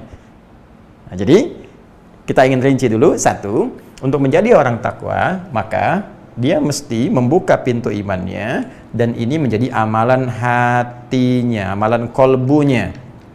Qalbu warabatna ala qulubihim. Ini nanti kalau sudah benar hatinya, maka Allah akan berikan petunjuk cahaya, hudan, ya, petunjuk di hatinya. Kalau hati qalbu sudah mendapatkan hudan, maka yang muncul adalah perilaku, sikap, ya, yang baik, yang saleh. Ini poinnya. Oke, jadi ini pertama, amalan hati. Nah, sekarang Anda bertanya, Ustaz, bagaimana melatih amalan kolbu ini, amalan hati ini, supaya bertransformasi ini menjadi sikap, jadi perilaku. Jadi dari sifat menjadi sikap. Jujur itu sifat. Bagaimana mengimplementasikan, mentransformasikan sifat menjadi sikap. Sehingga kalau disogok, kita bisa nolak. Ya kan? Sabar itu sifat. Bagaimana mengimplementasikan sifat menjadi sikap. Sehingga ketika diprovokasi, kita bisa menghindar dan memberi solusi dengan cara yang baik. Baik, ya kan? Dermawan itu sifat. Bagaimana mentransformasikan sifat dermawan ini sehingga ketika ada kasus tertentu yang membutuhkan sinyal-sinyal pemberian dari kita, maka mudah kemudian itu untuk diberikan. Itu sikap namanya. Maka kita perlu latihan untuk bisa mentransformasikan amalan sifat menjadi sikap. Karena sudah masuk ke sikap terkait dengan perilaku, maka kita butuh amalan jawarih, amalan anggota tubuh. Bukan sekedar yang di hati, mesti dikeluarkan dalam bentuk aktivitas-aktivitas anggota tubuh kita. Maka kalau sudah ini tangan mesti dilatih, kaki mesti dilatih, kepala mesti dilatih, kan jadi sikap. Sikap itu kan dari ekspresi tubuh kita, gestur kita. Mata bersikap, kedip dengan melotot itu beda. Ya, lisan bersikap, bicara, baik dengan buruk itu beda. Telinga bersikap, mendengar yang baik dengan buruk itu beda. Ya kan? Tangan bersikap, kaki bersikap. Jadi butuh amalan yang melatih tubuh kita dari ujung kepala sampai ujung kaki. Sehingga nanti iman yang di hati, sifatnya bisa ditransformasikan dalam sikap seluruh anggota tubuh kita. Maka kita bertanya kepada Allah langsung, ya Allah amalannya apa? Supaya benar. Maka teruskan ayatnya, wa yuqimunas shalah. Maka dilatihlah kita dengan amalan kedua, amalan fisik terkait dengan sikap tadi, yaitu amalannya salat. Jelas? Apa amalannya? Salat. Karena itulah ketika seseorang benar salatnya, ya, perhatikan baik-baik. Bukankah dalam salat dia meminta hudan? Coba, masih ingat 17 kali? Ihdinas siratal mustaqim. Langsung minta. Tuh syahidnya, ihdina. Kami minta hudan ya Allah. Kami minta hudan, kami minta hudan. Ya, makanya ketika ruku kita minta supaya benar. Ketika sujud kita minta supaya kepala ini benar, taat kepada perintah Allah, tunduk. Ya, tangan supaya benar. Kan bergerak semua. Lisan bicara, mata menatap ke kiblat, ke arah tempat sholat kita, tangan mengangkat, kepala kemudian dijatuhkan di tempat sujud, ya sampai punggung kemudian rukuk, tegakkan saat ini tidak, duduk, semua bekerja. semuanya, sampai jari, dari tahiyat, dari ngangkat tahiyat, semua. Untuk apa? Ihdina. Supaya kita dapat petunjuk, bersikap yang baik. Karena itulah orang-orang yang sholatnya benar, ketika mendapat petunjuk, maka terjadi perubahan sikap pada dirinya. Ada transformasi sikapnya kepada wujud taat. Bahkan dari salah kepada soleh, dari maksiat kepada taat. Dari mana itu ditemukan? Buka Quran surah ke-29. Ya, Quran surah 29 ayat 45. Utslu ma uhya ilaika minal kitab. Baca dengan baik, pahami apa yang diwahyukan kepada Muhammad SAW minal kitab, di Al-Quran. Peringatkan baik-baik. Kalimat Allah sangat indah sekali, minal kitab. Kembalikan ke Al-Baqarah ayat 2. Dzalikal kitab la raiba fi hudal lil muttaqin. Ya kan? Dibuka Al-Quran disebut dengan kitab, tersusun sempurna, nggak ada celahnya, jadi petunjuk. Di sini sebelum sholat diminta dulu kita belajar dari Al-Quran yang diwahyukan kepada Nabi Muhammad SAW terkait petunjuk sholat. Utslu ma uhya ilaika minal kitab. Pelajari ketentuan di Al-Quran. Lihat petunjuk Nabi.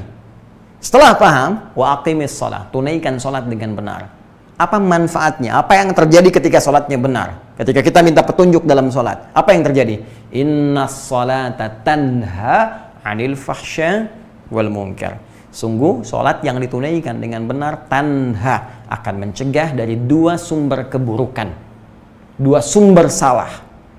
Apa dua sumber itu? Fahsya dan munkar. Fahsya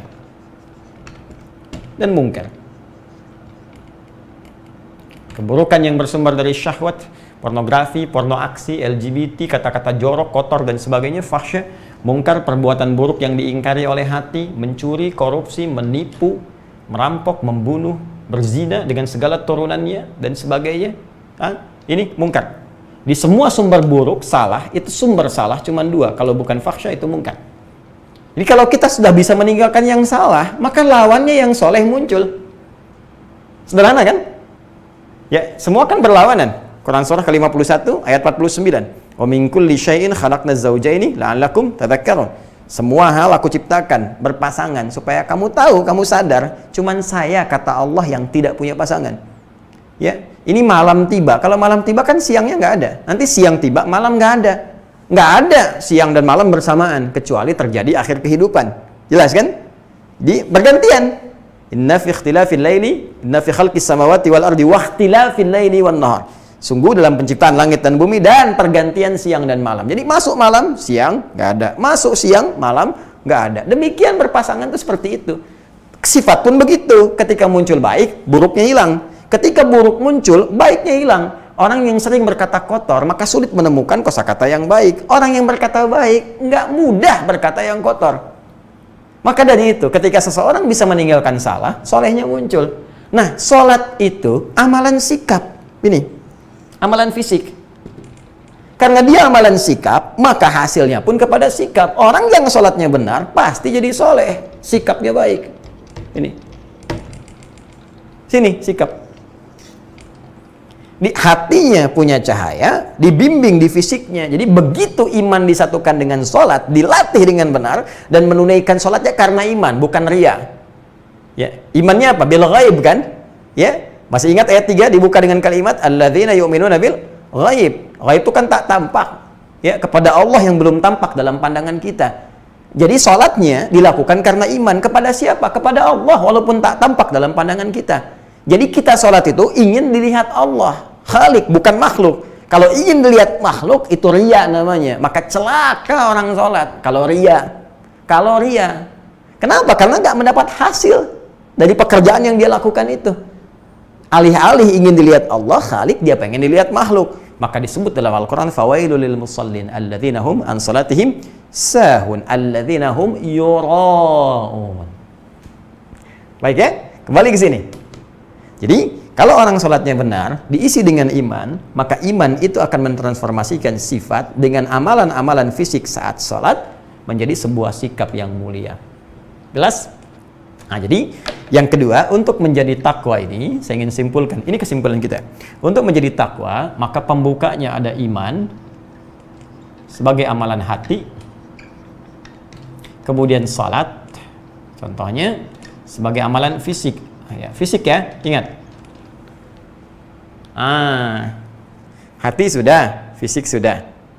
Sementara hidup itu kan kompleks. Ada elemen ketiga kan? Jangan lupa. Yang menjadikan fisik ini bisa tampil baik. Coba lihat, fisiknya kan di dalam ini, di dalam baju. Ya, kalau terbuka, baju dan sebagainya, tampilan fisik kan nggak enak dilihat. Ya, sifatnya disebut aurat. Aurat itu terbuka, makanya ditutup. Aurat, ditutup, maksudnya terbuka, tutup. Ya, karena itu beda manusia dengan hewan. Hewan terbuka, senang, bangga, kelihatan keindahannya. Manusia terbuka, buruk, nggak enak dilihatnya. Silakan cek. Anda pergi ke Ragunan nanti kalau sudah suasananya enak. Atau kebun binatang, kalau sudah dibuka, kan? Ya, aktivitas hidupnya jadi normal, jadi lebih nyaman, lebih baik. Silakan main-main. Kebun binatang, coba cek. Singa saking gagahnya, apakah pakai rompi? Nggak ada.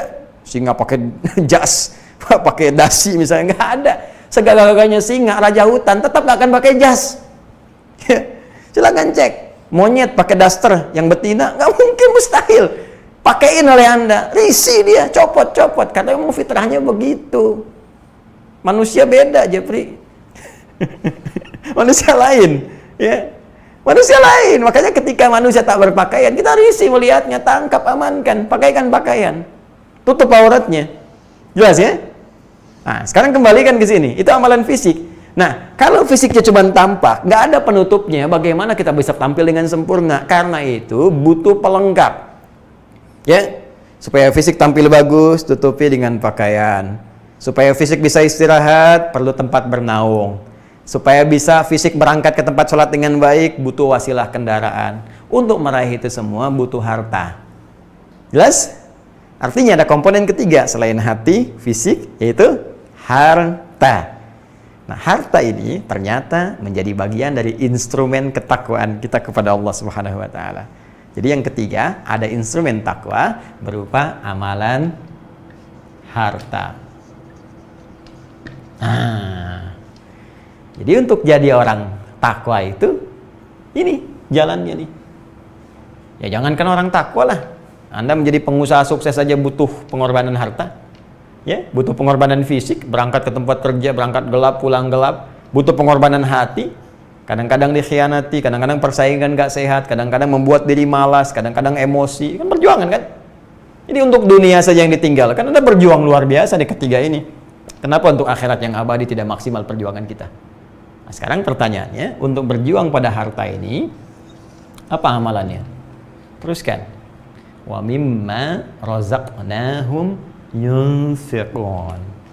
Dan dari sebagian rizki yang kami titipkan kepada mereka, hamba-hamba kami itu yunfiqun. Mereka gunakan untuk instrumen takwa yang ketiga, yaitu infak. Ini amalan yang ketiga. Baik, pelan-pelan, sebentar. Ini sudah rincian pembahasan yang akan kita maksimalkan. Tapi saya butuh uraikan untuk penajaman, karena kita 1 bulan istirahat dalam pembahasan tafsir. Biasanya sebagian ada yang mulai lupa, ya, atau ingatan mulai berkurang. Celakanya kan kalau sudah lupa itu suka nggak ingat kan. Makanya saya coba ingatkan dulu. Baik, sekarang fokus baik-baik. Ini inti dari pelajaran kita di malam hari ini untuk bisa mendalami dengan lebih maksimal. Allah membuka dengan kalimat rizki, wa mimma razaqnahum. Kemudian amalannya disebut infak. Jadi di sini ada 2 kata, ada rizki, ada infak. Ya, saya mohon izin, saya hapus dulu ini ya. Bismillah.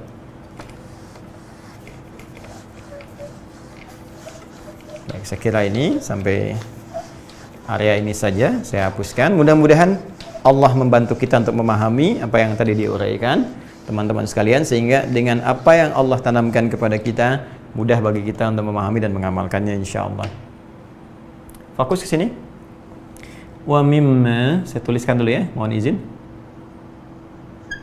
Teman-teman bisa simak di mushafnya di ayat ketiga Al-Baqarah. Wa mimma razaqnahum. Nah, ini poinnya. Wa mimma razaqnahum, kemudian yunfiqun.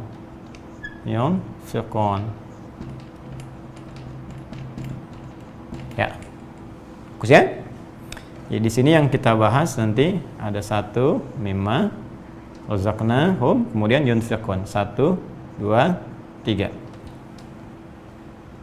Fokus. Wa. Ini huruf ataf. Ataf tuh ikut kepada hukum sebelumnya, diikutkan. Ya. Hukumnya ikut. Jadi kalau kita turunkan, orang takwa itu alladzina yu'minuna bil ghaib, iman. Kemudian diikutkan hukumnya wa yuqimunas shalah, pakai waw. Jadi tidak cukup dengan beriman, ikutkan dengan salat. Di salat itu menjadi sama dengan iman sebagai instrumen takwa, ikut hukum yang sebelumnya. Jadi kalau iman bagian instrumen takwa, salat pun demikian. Kemudian infak yang ketiga pakai waw juga, diikutkan juga.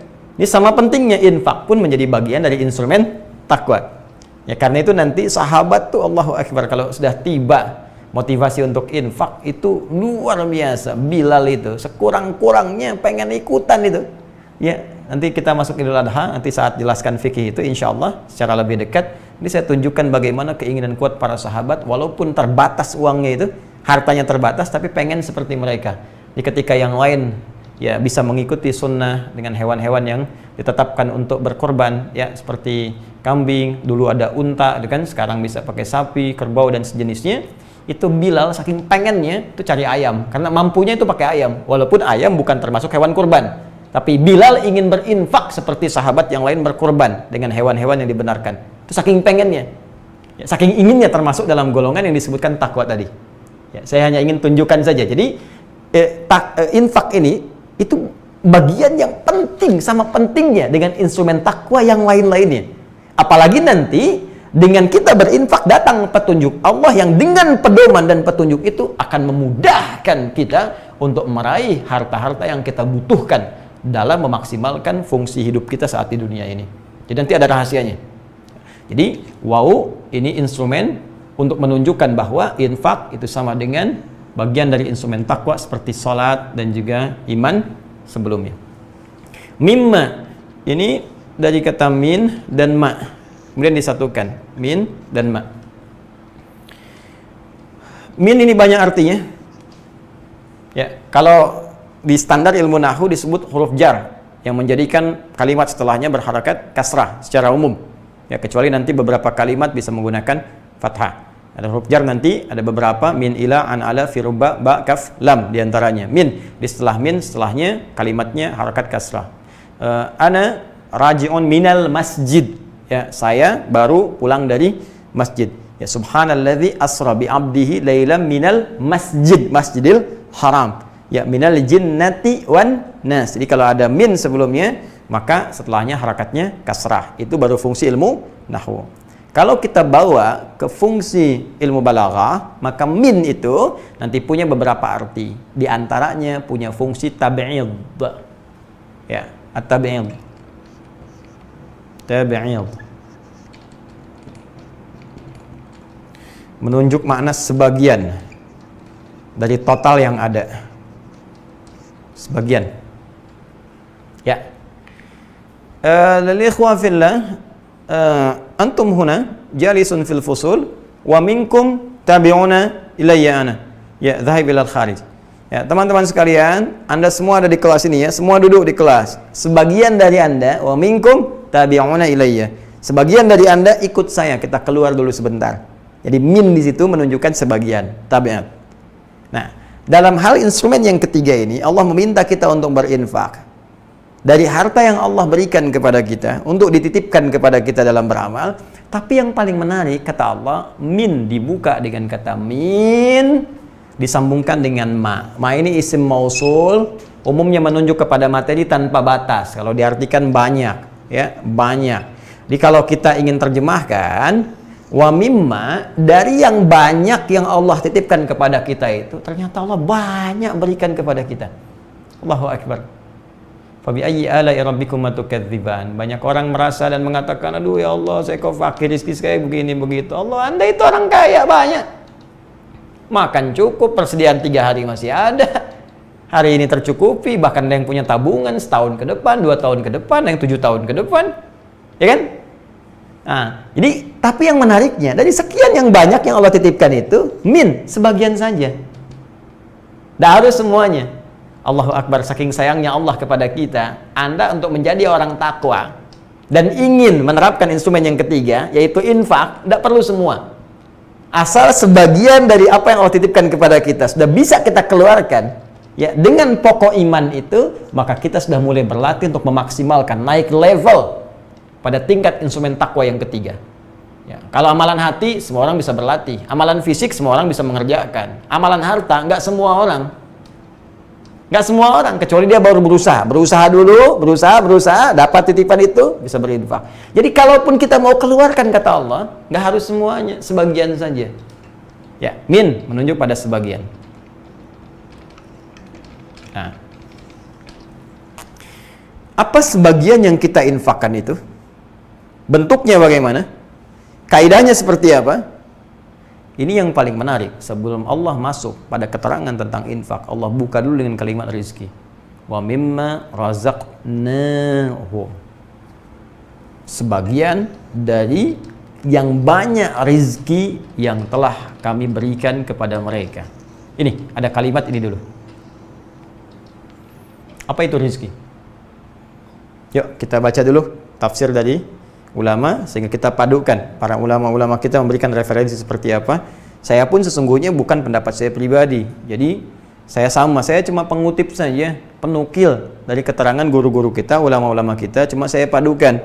Jadi kalau kami berusaha mengkaji tafsir, saya jajarkan nih tafsir A, tafsir B, tafsir C, tafsir D, kita tunjukkan satu.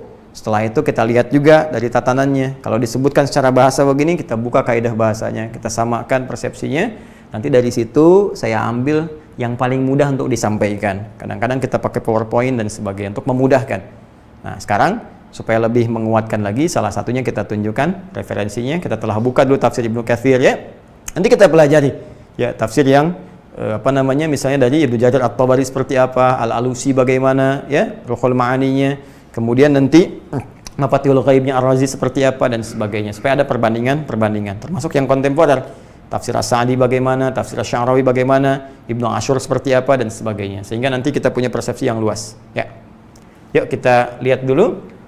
Kita sekarang coba buka yang Al-Wasit dulu, ya, dari Syekh Muhammad Sayyid Tantawi. Saya selain Ibnu Katsir membuka yang ini karena saya talaqi langsung. Jadi dari gurunya, kitabnya pun didapatkan saat saya di Madinatul Bu'ath di Al-Azhar. Saya dapatkan ini, saya mengaji, jadi argumentasinya lebih enak disampaikan karena gurunya pun pernah kita berhadapan langsung, jadi akan lebih kuat dan merasa nyaman untuk disampaikan. Bismillahirrahmanirrahim, di halaman ke-44. Wa mimma razaqnahum yunfiqun. Adapun yang dimaksud dengan firman Allah Subhanahu wa taala, wa mimma razaqnahum yunfiqun, ay wa mimma a'tainahum wa malaknahum yatasaddaquna fi wujuhil khair, yaitu dari segala apa yang telah kami berikan kepada mereka dan kami titipkan kepada mereka. Jadi kalimatnya malakna, kami yang punya. Jadi yang punya tetap Allah. Ingat ya teman-teman sekalian, jangan merasa bahwa harta yang sekarang kita pegang, kita tabung, kita simpan, itu milik kita. Bukan, cuma titipan. Kalau milik itu kan kepunyaan. Kalau kepunyaan itu pasti lekat dengan pemiliknya, ya kan? Ya, spidol milik saya, kemana-mana pasti saya bawa, pindah tempat saya bawa. Sekarang saya di ruangan ini mengajar, ya, saya pulang ke rumah, saya bawa spidol saya, punya saya. Ya, kemanapun saya bawa, kemanapun saya pergi, saya beranjak, ini melekat dengan saya. Nah, yang paling menarik kata Allah, yang punya semua harta itu kata Allah, saya kata Allah. Apa buktinya? Buktinya ketika kamu pindah dari alam dunia ke alam kubur, kamu nggak bawa hartamu. Coba tunjukkan pada saya, siapa yang dikubur dengan rumah-rumahnya? Siapa yang dikubur membawa mobil-mobilnya, semua hartanya? Tunjukkan. Kalau itu milik Anda akan bawa dan melekat dengan Anda. Tapi tanda yang Allah ingin berikan langsung di hadapan kita, ainal yaqin. Ya, bukan ilmu yakin lagi, ainal yaqin, dilihat di mata kita. Hakul yakin saat masuk ke alam kuburnya. Begitu Anda lihat, Anda saksikan, kita saksikan sama-sama. Bukankah saat kita sholatkan, nggak semua harta dibawa? Coba lihat. Kecuali kain kafan, ya kan? Alam kubur itu pun selesai. Coba lihat. Jadi, aduh ya Allah, astagfirullah. Semoga Allah berikan petunjuk kepada kita. Orang-orang yang terjebak dengan kehidupan dunia, berangkat gelap, pulang gelap, hanya untuk mengumpulkan harta benda saja. Kalau nggak terarah harta itu, kalau nggak benar penggunaannya, rugi. Karena cuma titipan. Dikasih modal, harta, buat beramal. buat tijarah, buat bisnis nih supaya untung saat pulang kepada Allah dapat keuntungan. Ya, Anda dikasih modal tapi nggak digunakan dengan baik, alih-alih digunakan untuk berkreasi dapat keuntungan, Anda gunakan foya-foya sana sini, ada yang pakai judi, pakai ini, pakai itu, habis harta, perusahaan hancur semua. Anda aja merasa nggak nikmat. Sekarang Allah kasih modal, Anda sia-siakan. Perbanyak, hitung.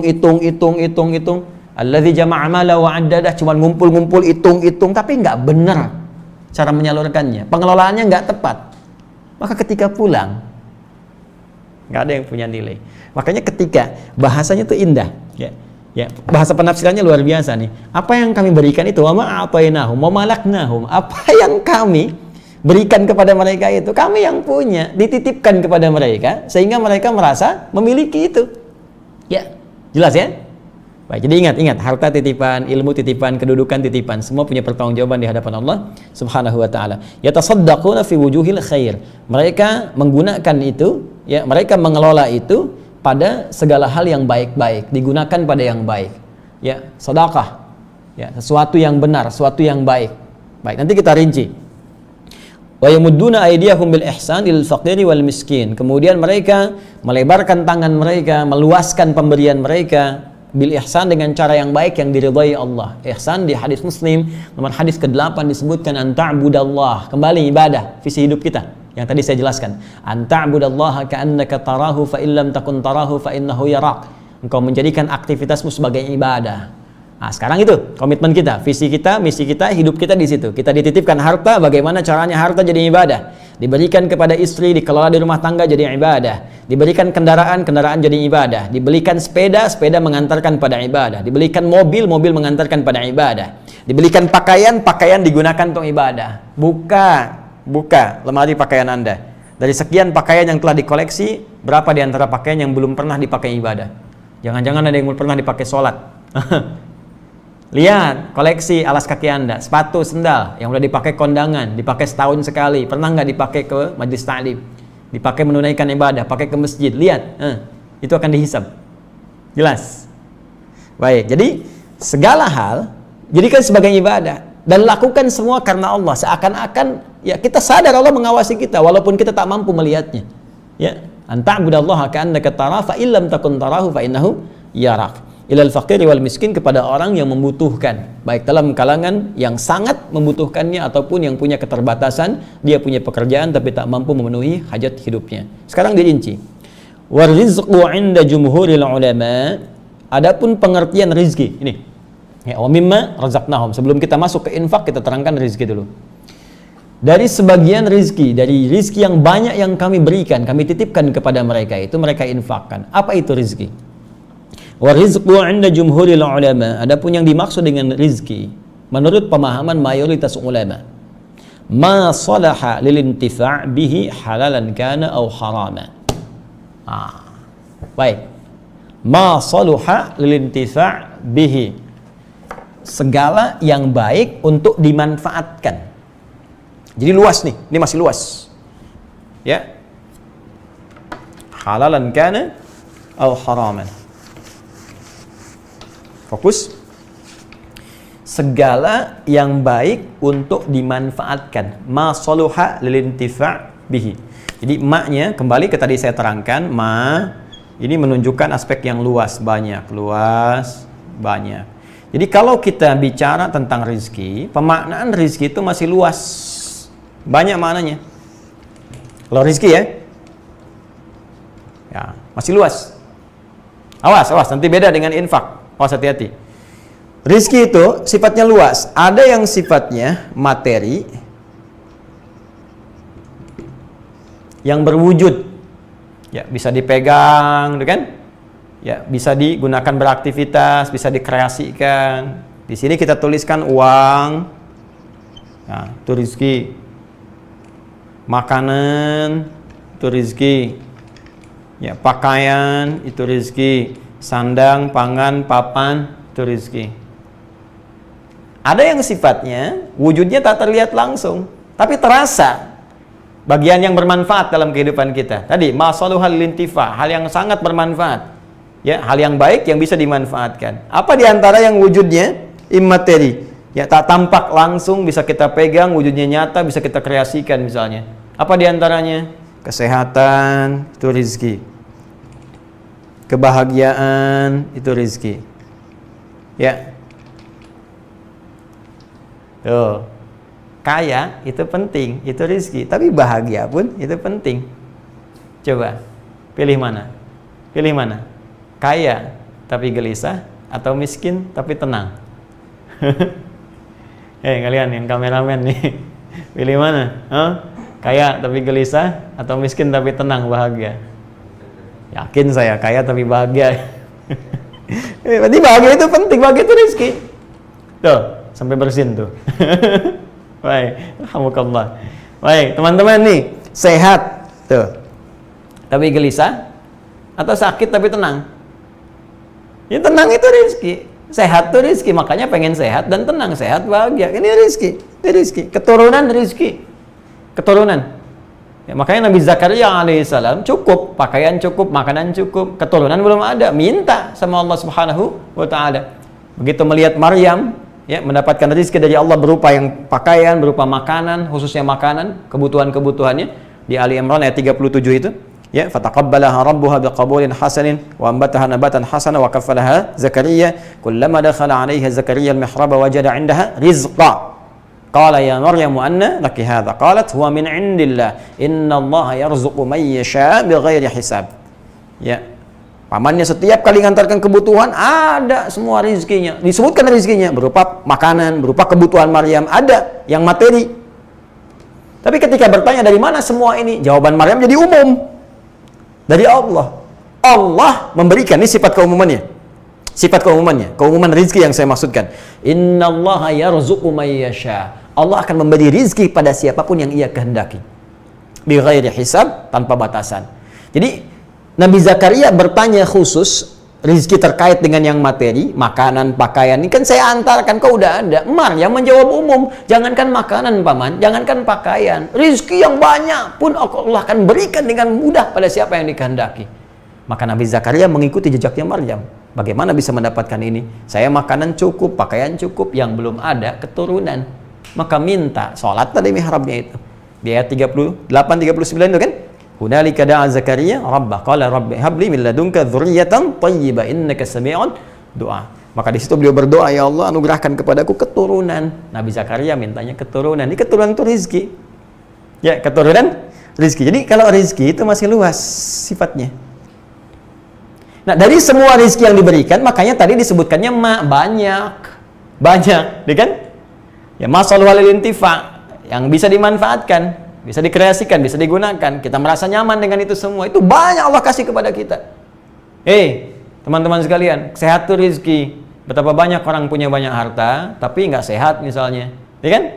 Anda sehat, keturunan baik, di rumah sehat semua, itu rezeki. Tapi dari yang banyak itu, nggak semua mesti diinfakkan. Jadi infak itu lebih khusus lagi dari rezeki ini, maka muncul amalan instrumen takwanya infak. Dari rezeki ini, apa amalannya? Apa instrumen takwanya? Infak. Infak lebih spesifik dari sebagian rezeki itu. Kalau kita mau buat tafsir yang umum, dari yang ini yang banyak ini, nggak semua mesti diinfakin. Emang ada orang infak anak? Saya mau infak anak? Nggak mungkin. Ya, saya mau infak istri? Nggak ada. Istri bilang saya mau infak suami, saya kesel di rumah, saya infakin aja suami saya. Nggak bisa. Ya, saya mau infak kebahagiaan, nggak bisa. Ya, jadi spesifik sifatnya. Jadi dari semua yang banyak ini, apa yang masuk kategori yang bisa diinfakkan? Nah, infak itu khusus pada hal yang sifatnya materi saja, itu pun dengan klasifikasi tertentu. Ya, jelas? Infak. Jadi infak itu sifatnya materi. Jadi nggak ada istilah saya infak kesehatan, infak kebahagiaan, infak ketenangan, nggak ada. Ya. Jadi sifatnya apa? Materi. Ini pun klasifikasinya tertentu saja. Dari materi yang ditetapkan itu, apa yang termasuk klasifikasi yang bisa diinfakkan, yang bisa dikeluarkan sebagai amalan harta yang masuk dari instrumen takwa kita kepada Allah Subhanahu wa ta'ala. Untuk mengetahui itu, kita lihat dulu definisi infak itu seperti apa. Ya, bismillah, kita baca lagi. Kita teruskan ya. Jadi mohon izin kita bahas sampai mengerti betul ya, sampai paham betul. Bismillahirrahmanirrahim, kita lanjutkan. Termasuk ini saya beri catatan, halalan kana atau haraman.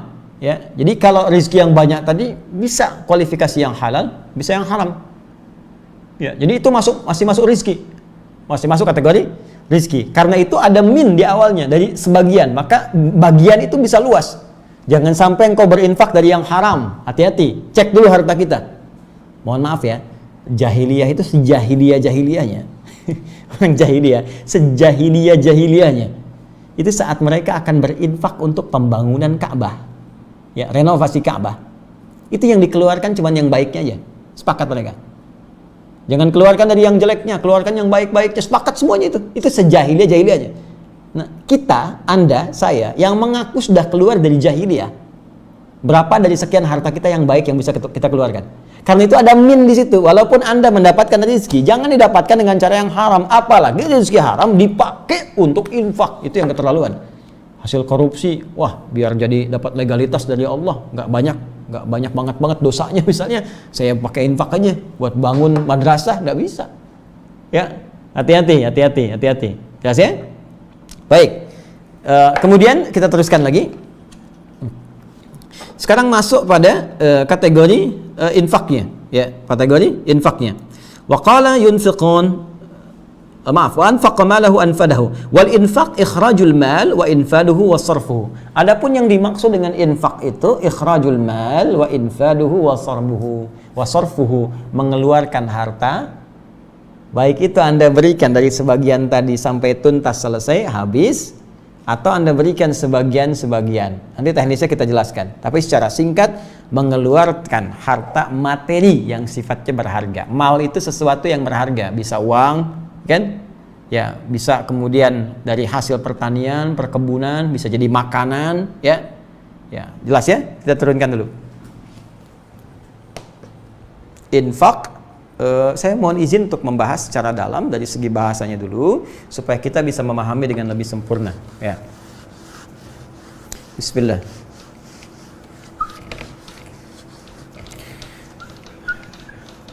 Teman-teman sekalian, mohon maaf sekali, saya tidak bermaksud untuk menggurui, hanya ingin berbagi saja apa yang saya pelajari. Jadi nanti kalau ada kekurangan Anda boleh lengkapi, ya. Kalau ada yang salah boleh dikoreksi juga, dan sehingga kita bisa terkontrol pembahasannya dan belajar dengan cara yang benar. Jadi yunfiqun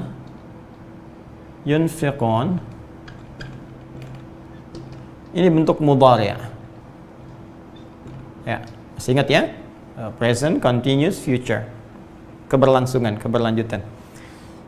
Kata dasarnya, kata kerja dasarnya dari anfaqa yunfiqu. Anfaqa yunfiqu, infaq. Al-infaq.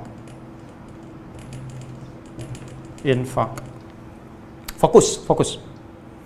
Anfaqa telah berinfak. Yunfiqu terus berinfak. Tidak putus. Ya.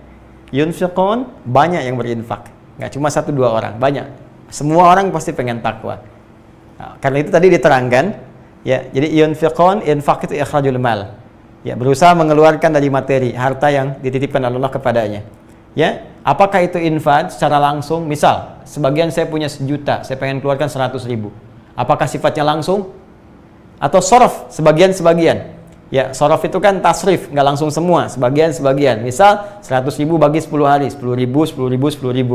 Ya, Ramadan kan biasanya begitu, pengen infak 1 juta bagi 10 hari terakhir dengan 100.000. Ada sebagian yang berpikir demikian. Ada yang di awal udah 1 juta aja, ini infak saya misalnya. Silahkan. Ya, jadi baik dikeluarkan sebagian-sebagian ataukah langsung secara keseluruhan, ya. Itu dari kata anfaqa. Kalau itu continue dikerjakan, maka berubah jadi bentuk mudhari, yunfiqu. Ya, jamaknya yunfiqun pakai un. Jadi instrumen takwa yang ketiga, orang yang naik levelnya dari mukmin menjadi muttaqin adalah orang yang punya agenda infak dalam kehidupannya, yang tak terputus dalam sekali saja. Dia punya visi itu. Oh, saya pengen lah keluarkan dalam sebulan misalnya, saya targetkan gaji saya ada 5 juta. Sejutanya pengen pakai infak, dibagi 30 hari, setiap hari begini, atau dibagi 3, 10 hari pertama, 10 hari kedua, 10 hari ketiga bisa berinfak. Lalu mencari orang-orang yang berhak untuk bisa mendapatkan itu semua. Jelas ya? Tapi continue dilakukan. Ya, itu elemen yang ketiga dari instrumen takwa. Nah, sekarang kita tajamkan supaya benar-benar paham. Anfaqa itu akar kata utamanya dari kata nafaqa gini. Ya, nafaqa. Lalu ditambah dengan hamzah di depannya. Ya. Lalu pindah harakat ke sini, ini mati jadi anfaqa. Fokus. Nafaqa baik yanfiqu dari wazan jalasa yajlisu atau yanfuqu dari nasara yansuru, tapi yang sering digunakan nafaqa, yanfiqu. Fokus.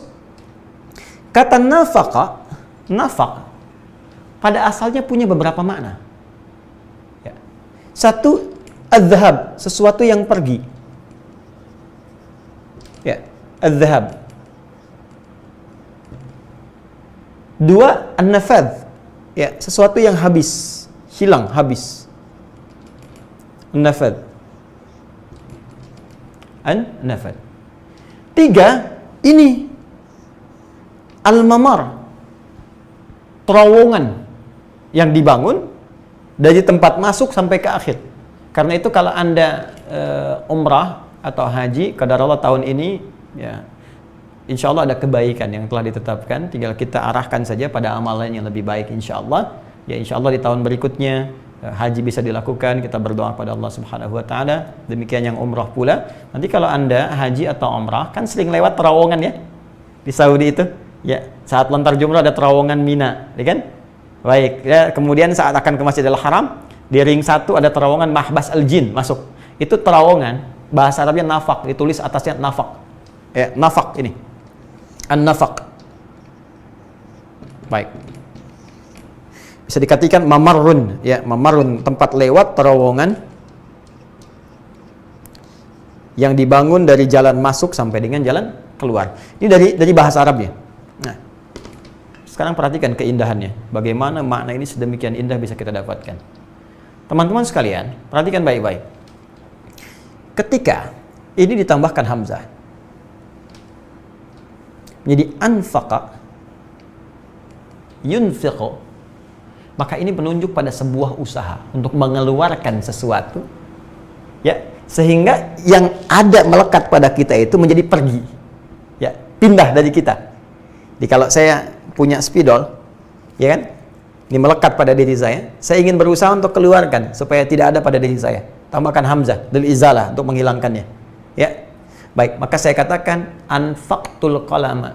Saya menjadikan spidol ini pergi dari saya, keluar, menjauh dari saya. Ini mana pertama. Baik. Karena nggak ada, sudah nggak ada di saya, habis kan? Nggak ada kan pada diri saya? Maka punya mana yang kedua, nafad namanya, habis. Ya. Jadi Masya Allah, kalau Anda mau berinfak, dari bagian yang telah Anda siapkan untuk infak itu jangan ditahan-tahan. Berikan, habiskan. Punya 10 juta, sejutanya buat infak. Jangan tahan-tahan lagi, kalau sudah bagiannya infak, ya keluarkan infak. Ya, 100 ribu udah masuk nih, buat agenda ke masjid sholat Jumat besok. Ya udah, ketika ada kotak lewat, masukin, jangan tahan. Ya, kalau nggak sempat kotaknya lewat, ya setelah selesai Jumat cari kotaknya, masukin, titipin ke DKM masjid. Jangan sampai pulang ke rumah ke bawah lagi. Karena harusnya pergi keluar, nafad hilang. Jelas. Baik sebagian atau 1 juta langsung dikeluarkan. Itu sifat infak. Indah kan? Tapi yang paling dahsyat, infak akan membangun terowongan kehidupan bagi kita. Yang akan kita dapatkan hasilnya saat kita kembali kepada Allah Subhanahu wa taala. Jadi kalau kita mau makna yang lebih dalam lagi, sebetulnya infak itu adalah terowongan kebaikan untuk mendapatkan cahaya, hasil yang lebih bagus saat kita keluar dari kehidupan dunia menuju alam yang lain di barzah. Bukankah saat Anda masuk terowongan, teman-teman sekalian, Anda keluar ya dari sini, masuk dari sini, bukankah masuk dari satu tempat, keluar di tempat berbeda? Perhatikan, infak adalah jembatan, infak adalah terowongan yang akan memindahkan amalan Anda terlihat seperti pergi, sesungguhnya dia akan mengantarkan kemudahan Anda untuk masuk ke alam berikutnya dengan pahala-pahala yang telah kemudian disediakan. Tapi seperti bikin terowongan gak mudah, infak pun gak mudah. Tuh lihat bikin terowongan, gali dulu, sampai Anda bisa mendapatkan jalan keluarnya. Infak juga begitu, mau ngeluarin tuh gak mudah. Ya, coba deh, mau infak 1 juta, bisa nggak? Gak mudah. Kadang gali dulu, 10.000 dulu, ini kan, galinya kecil dulu. Ada yang langsung gali 500.000, ada yang segini, itu kan. Ada yang pengen langsung 1 juta. Ya kan? 1 juta itu bagi orang yang punya penghasilan 5 juta terasa besar, tapi yang punya 1 triliun infak 1 juta itu nggak ada apa-apanya, kawan. Coba saya tanya nih, Anda yang teman-teman numpang makan di Indonesia, numpang cari kerja di Indonesia sampai dikatakan ini triliuner, hartanya banyak. Di situasi sekarang berapa yang Anda bisa keluarkan? Mana kehebatan yang bisa kita kerjakan untuk bangsa kita? Mana kaidah infaknya? Ya, seharusnya Anda muncul saat ini. Saya 500 miliar. Saya 300 miliar. Ya, bekerja di Indonesia, ngambil hasil dari Indonesia. Sekarang Indonesia butuh Anda. Ada 3 ibu yang kita mesti berbakti. Ibu yang melahirkan kita. Surga terletak dalam bakti kepadanya. Ibunda kita Ummul Mukminin, istri Rasulullah SAW. Ya, sudah tidak ada saat ini cara berbakti kita menjaga kehormatannya, menjalankan apa yang telah diajarkan oleh mereka sebagai petunjuk dari Rasulullah SAW. Ibunda kita. Dan ibu kita yang ketiga, ibu pertiwi kita. Tempat kita bernaung, tempat kita berpijak. Sekarang ibunda kita sedang sakit. Maka anak-anaknya harus membantu kembali. Anak-anak ibu pertiwi sekarang sudah ada yang jadi pejabat, jadi presiden, jadi menteri, jadi jenderal, jadi pengusaha hebat. Ya, Allahu Akbar. Kenapa kita tidak bersatu membantu ibu kita untuk sehat kembali? Ayo kita bangun, sehatkan ibunda kita. Jangan sampai harta-harta ibu diambil oleh orang-orang lain. Jangan sampai harta ibu dikuras oleh orang lain. Jangan sampai kita membuat ibu semakin sakit dengan berselisih, bertengkar. Kita punya dasar, punya falsafah. Nilai ketuhanan ada, ketuhanan yang Maha Esa. Nilai kemanusiaan ada, kemanusiaan yang adil dan beradab. Persatuan kita harus satukan. Persatuan Indonesia. Kerakyatan dipimpin oleh hikmat, bijaksana dalam permusyawaratan perwakilan. Keadilan sosial bagi seluruh rakyat Indonesia. Itu falsafah kehidupan kita berbangsa, bernegara. Nilai syariat hadir di dalamnya. Ibu kita sekarang sedang sakit. Apa yang bisa kita kerjakan? Mohon maaf, saya ingin mengingatkan. Karena sifat negarawan itu dibutuhkan dalam kondisi kritis seperti saat ini. Orang hebat tuh muncul di kala ada musibah. Ya. Dan orang-orang yang cuma numpang kehidupan atau bahkan mencari hal-hal yang buruk dalam kehidupan akan kelihatan seperti dalam situasi seperti saat ini. Maka semoga kita diberi petunjuk, semoga Allah menyatukan kita semua, menjauhkan dari perpecahan, bersatu untuk kita membangun negeri kita. Dan bagi orang Islam, satu penting yang harus dijaga, niatkan semua sebagai ibadah karena Allah Subhanahu wa Ta'ala. Itu yang akan meringankan hisab kita di hadapan Allah. Ya, mohon izin sekali lagi saya mengingatkan karena sayang saya, cinta saya kepada Ibu Pertiwi sebagai bagian dari tugas kita untuk berkhidmat demi ibadah kepada Allah Subhanahu wa Ta'ala. Maka ini teman-teman sekalian, kita bangun terowongan kehidupan kita. Mumpung Allah titipkan, kalau sudah nggak dititipkan nggak bisa lagi, ya kan? Nah, sekarang kalau sudah paham, inilah filsafatnya infak itu. Jadi infak terlihat seperti membuat harta kita pergi, terlihat seperti habis harta kita, tapi sesungguhnya hakikat dari ini semua sedang membangun terowongan yang bisa memudahkan dan melancarkan aktivitas kita sampai kita kembali kepada Allah di alam barzakh itu. Karena itu nanti kita akan teruskan orang-orang yang infak ini, Allah akan berikan kelancaran aktivitasnya 700 kali paling minimal dibandingkan dengan orang-orang yang beraktivitas biasa saja. Silahkan cek teman-teman, sholat itu hasanah, pahalanya dapat 10.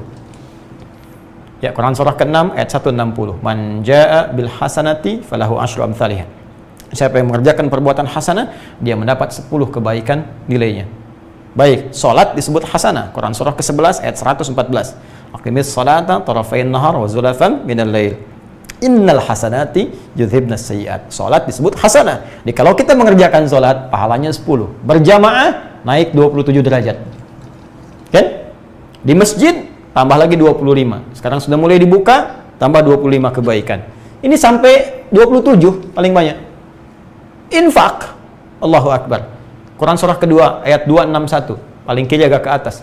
Mathalul ladzina yunfiquna amwalahum fi sabilillah kamathali habbatin ambatat sab'a sanabil fi kulli sumbulatin mi'atu habbah wallahu yudha'ifu liman yasha wallahu wasi'un alim.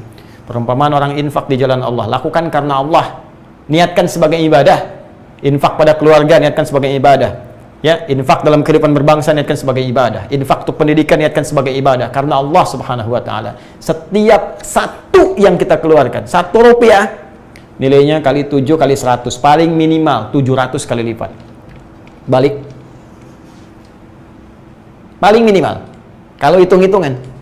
Kalau nggak berhitung, wallahu yudha'ifu liman yasha, Allah akan lipat gandakan pada siapa yang dikehendaki tanpa batas. Tanpa batas. Ini bisa jadi aktiva. Nanti kita lihat setelah melewati terowongan dunia, di alam kubur tampak nih, sebelum wafat, sakaratul maut ditampakkan nih pahala infak yang banyak. Nanti saya cerita kisah-kisah yang sangat luar biasa. Ya, ada lagi ini balik nih untuk kemudahan dalam kehidupan di sini. Bisa jadi kesehatan, kelancaran usaha, macam-macam. Yang asetnya kalau dihitung-hitung nggak akan jauh dari sini 700 kali. Ya. Bekerja segitu aja gaji misalnya, cuman dijaga, sehat aja. Yang kalau sakit biayanya segini juga 700 kali. Tuh, luar biasa. Nah, tapi ini butuh turunan-turunan untuk semakin memotivasi kita. Sekarang pertanyaannya, bagaimana cara berinfak yang benar? Kedua, apa indikatornya infak kita benar sehingga terasa sebagai peningkatan takwa? Yang ketiga, kepada siapa kita mesti berinfak? Kalau agenda infak itu kita bisa siapkan. Dan keempat, bagaimana cara mengeksekusinya infak itu supaya benar ketika kita keluarkan sesuai dengan petunjuk Allah Subhanahu wa taala.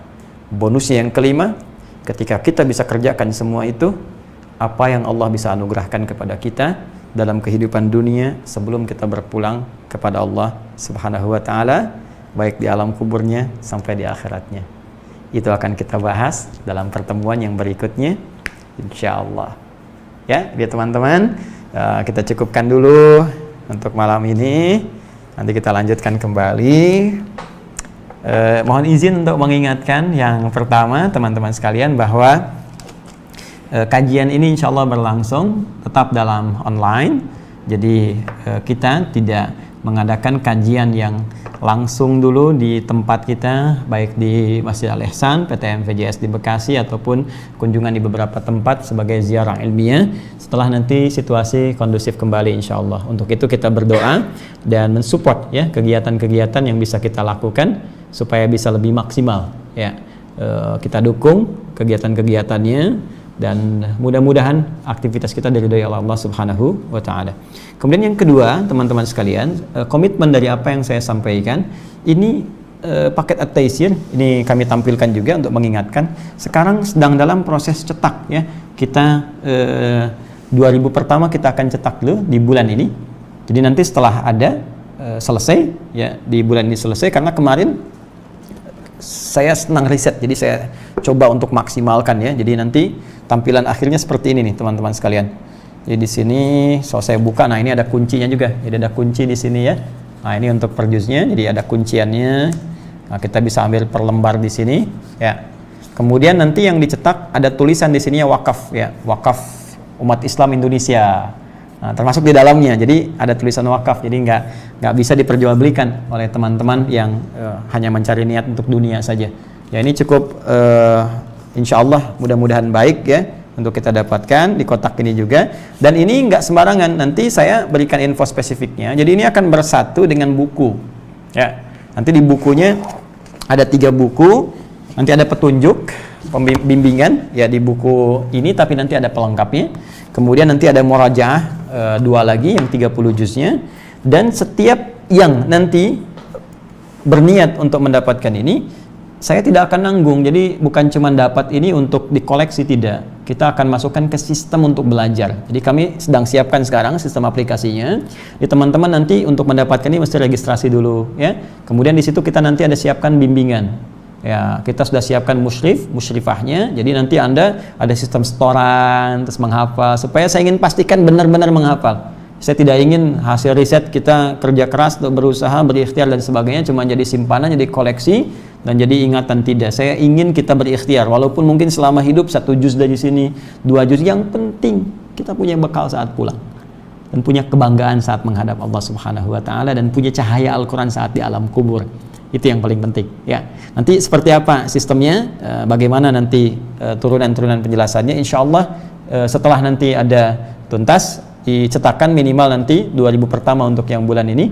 Target saya 10.000 dulu, jadi 2.000 untuk bulan ini, 4.000 bulan selanjutnya, 4.000 bulan selanjutnya lagi, jadi 10.000 kita selesai dulu. Nanti pelajaran kita buka di September untuk kelas ini ya, STUAH, sekolah terbuka usahakan Al-Quran hafal. Jadi nanti kita berusaha mencetak setidaknya dalam waktu mau wisuda setahun paling minimal 10.000 ya, syukur-syukur bisa kita target 100.000 penghafal Quran, ahli-ahli Quran yang bisa berkhidmat untuk kepentingan dunia dan akhiratnya insyaallah.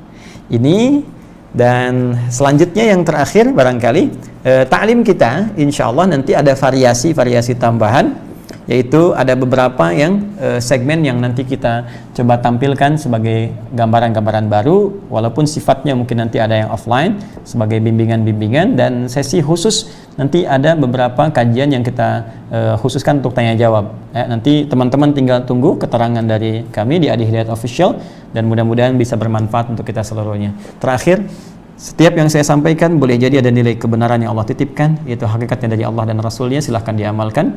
Dan jika banyak didapatkan kesalahan, itu mutlak dari saya, mohon dimaafkan. Dan tinggalkan apa yang diduga keliru, jauhi perdebatan, ambil pendapat yang lebih baik, dan tetap berikhtiar menjadi yang terbaik di hadapan Allah Subhanahu wa ta'ala. Demikian yang saya sampaikan, semoga bermanfaat. Subhanakallahumma wa bihamdika asyhadu an la ilaha illa anta astaghfiruka wa atubu ilaik. Wa akhiru da'wana rabbana atina fid dunya hasanah wa fil akhirati hasanah wa qina adzabannar walhamdulillahi rabbil alamin. Assalamualaikum warahmatullahi wabarakatuh.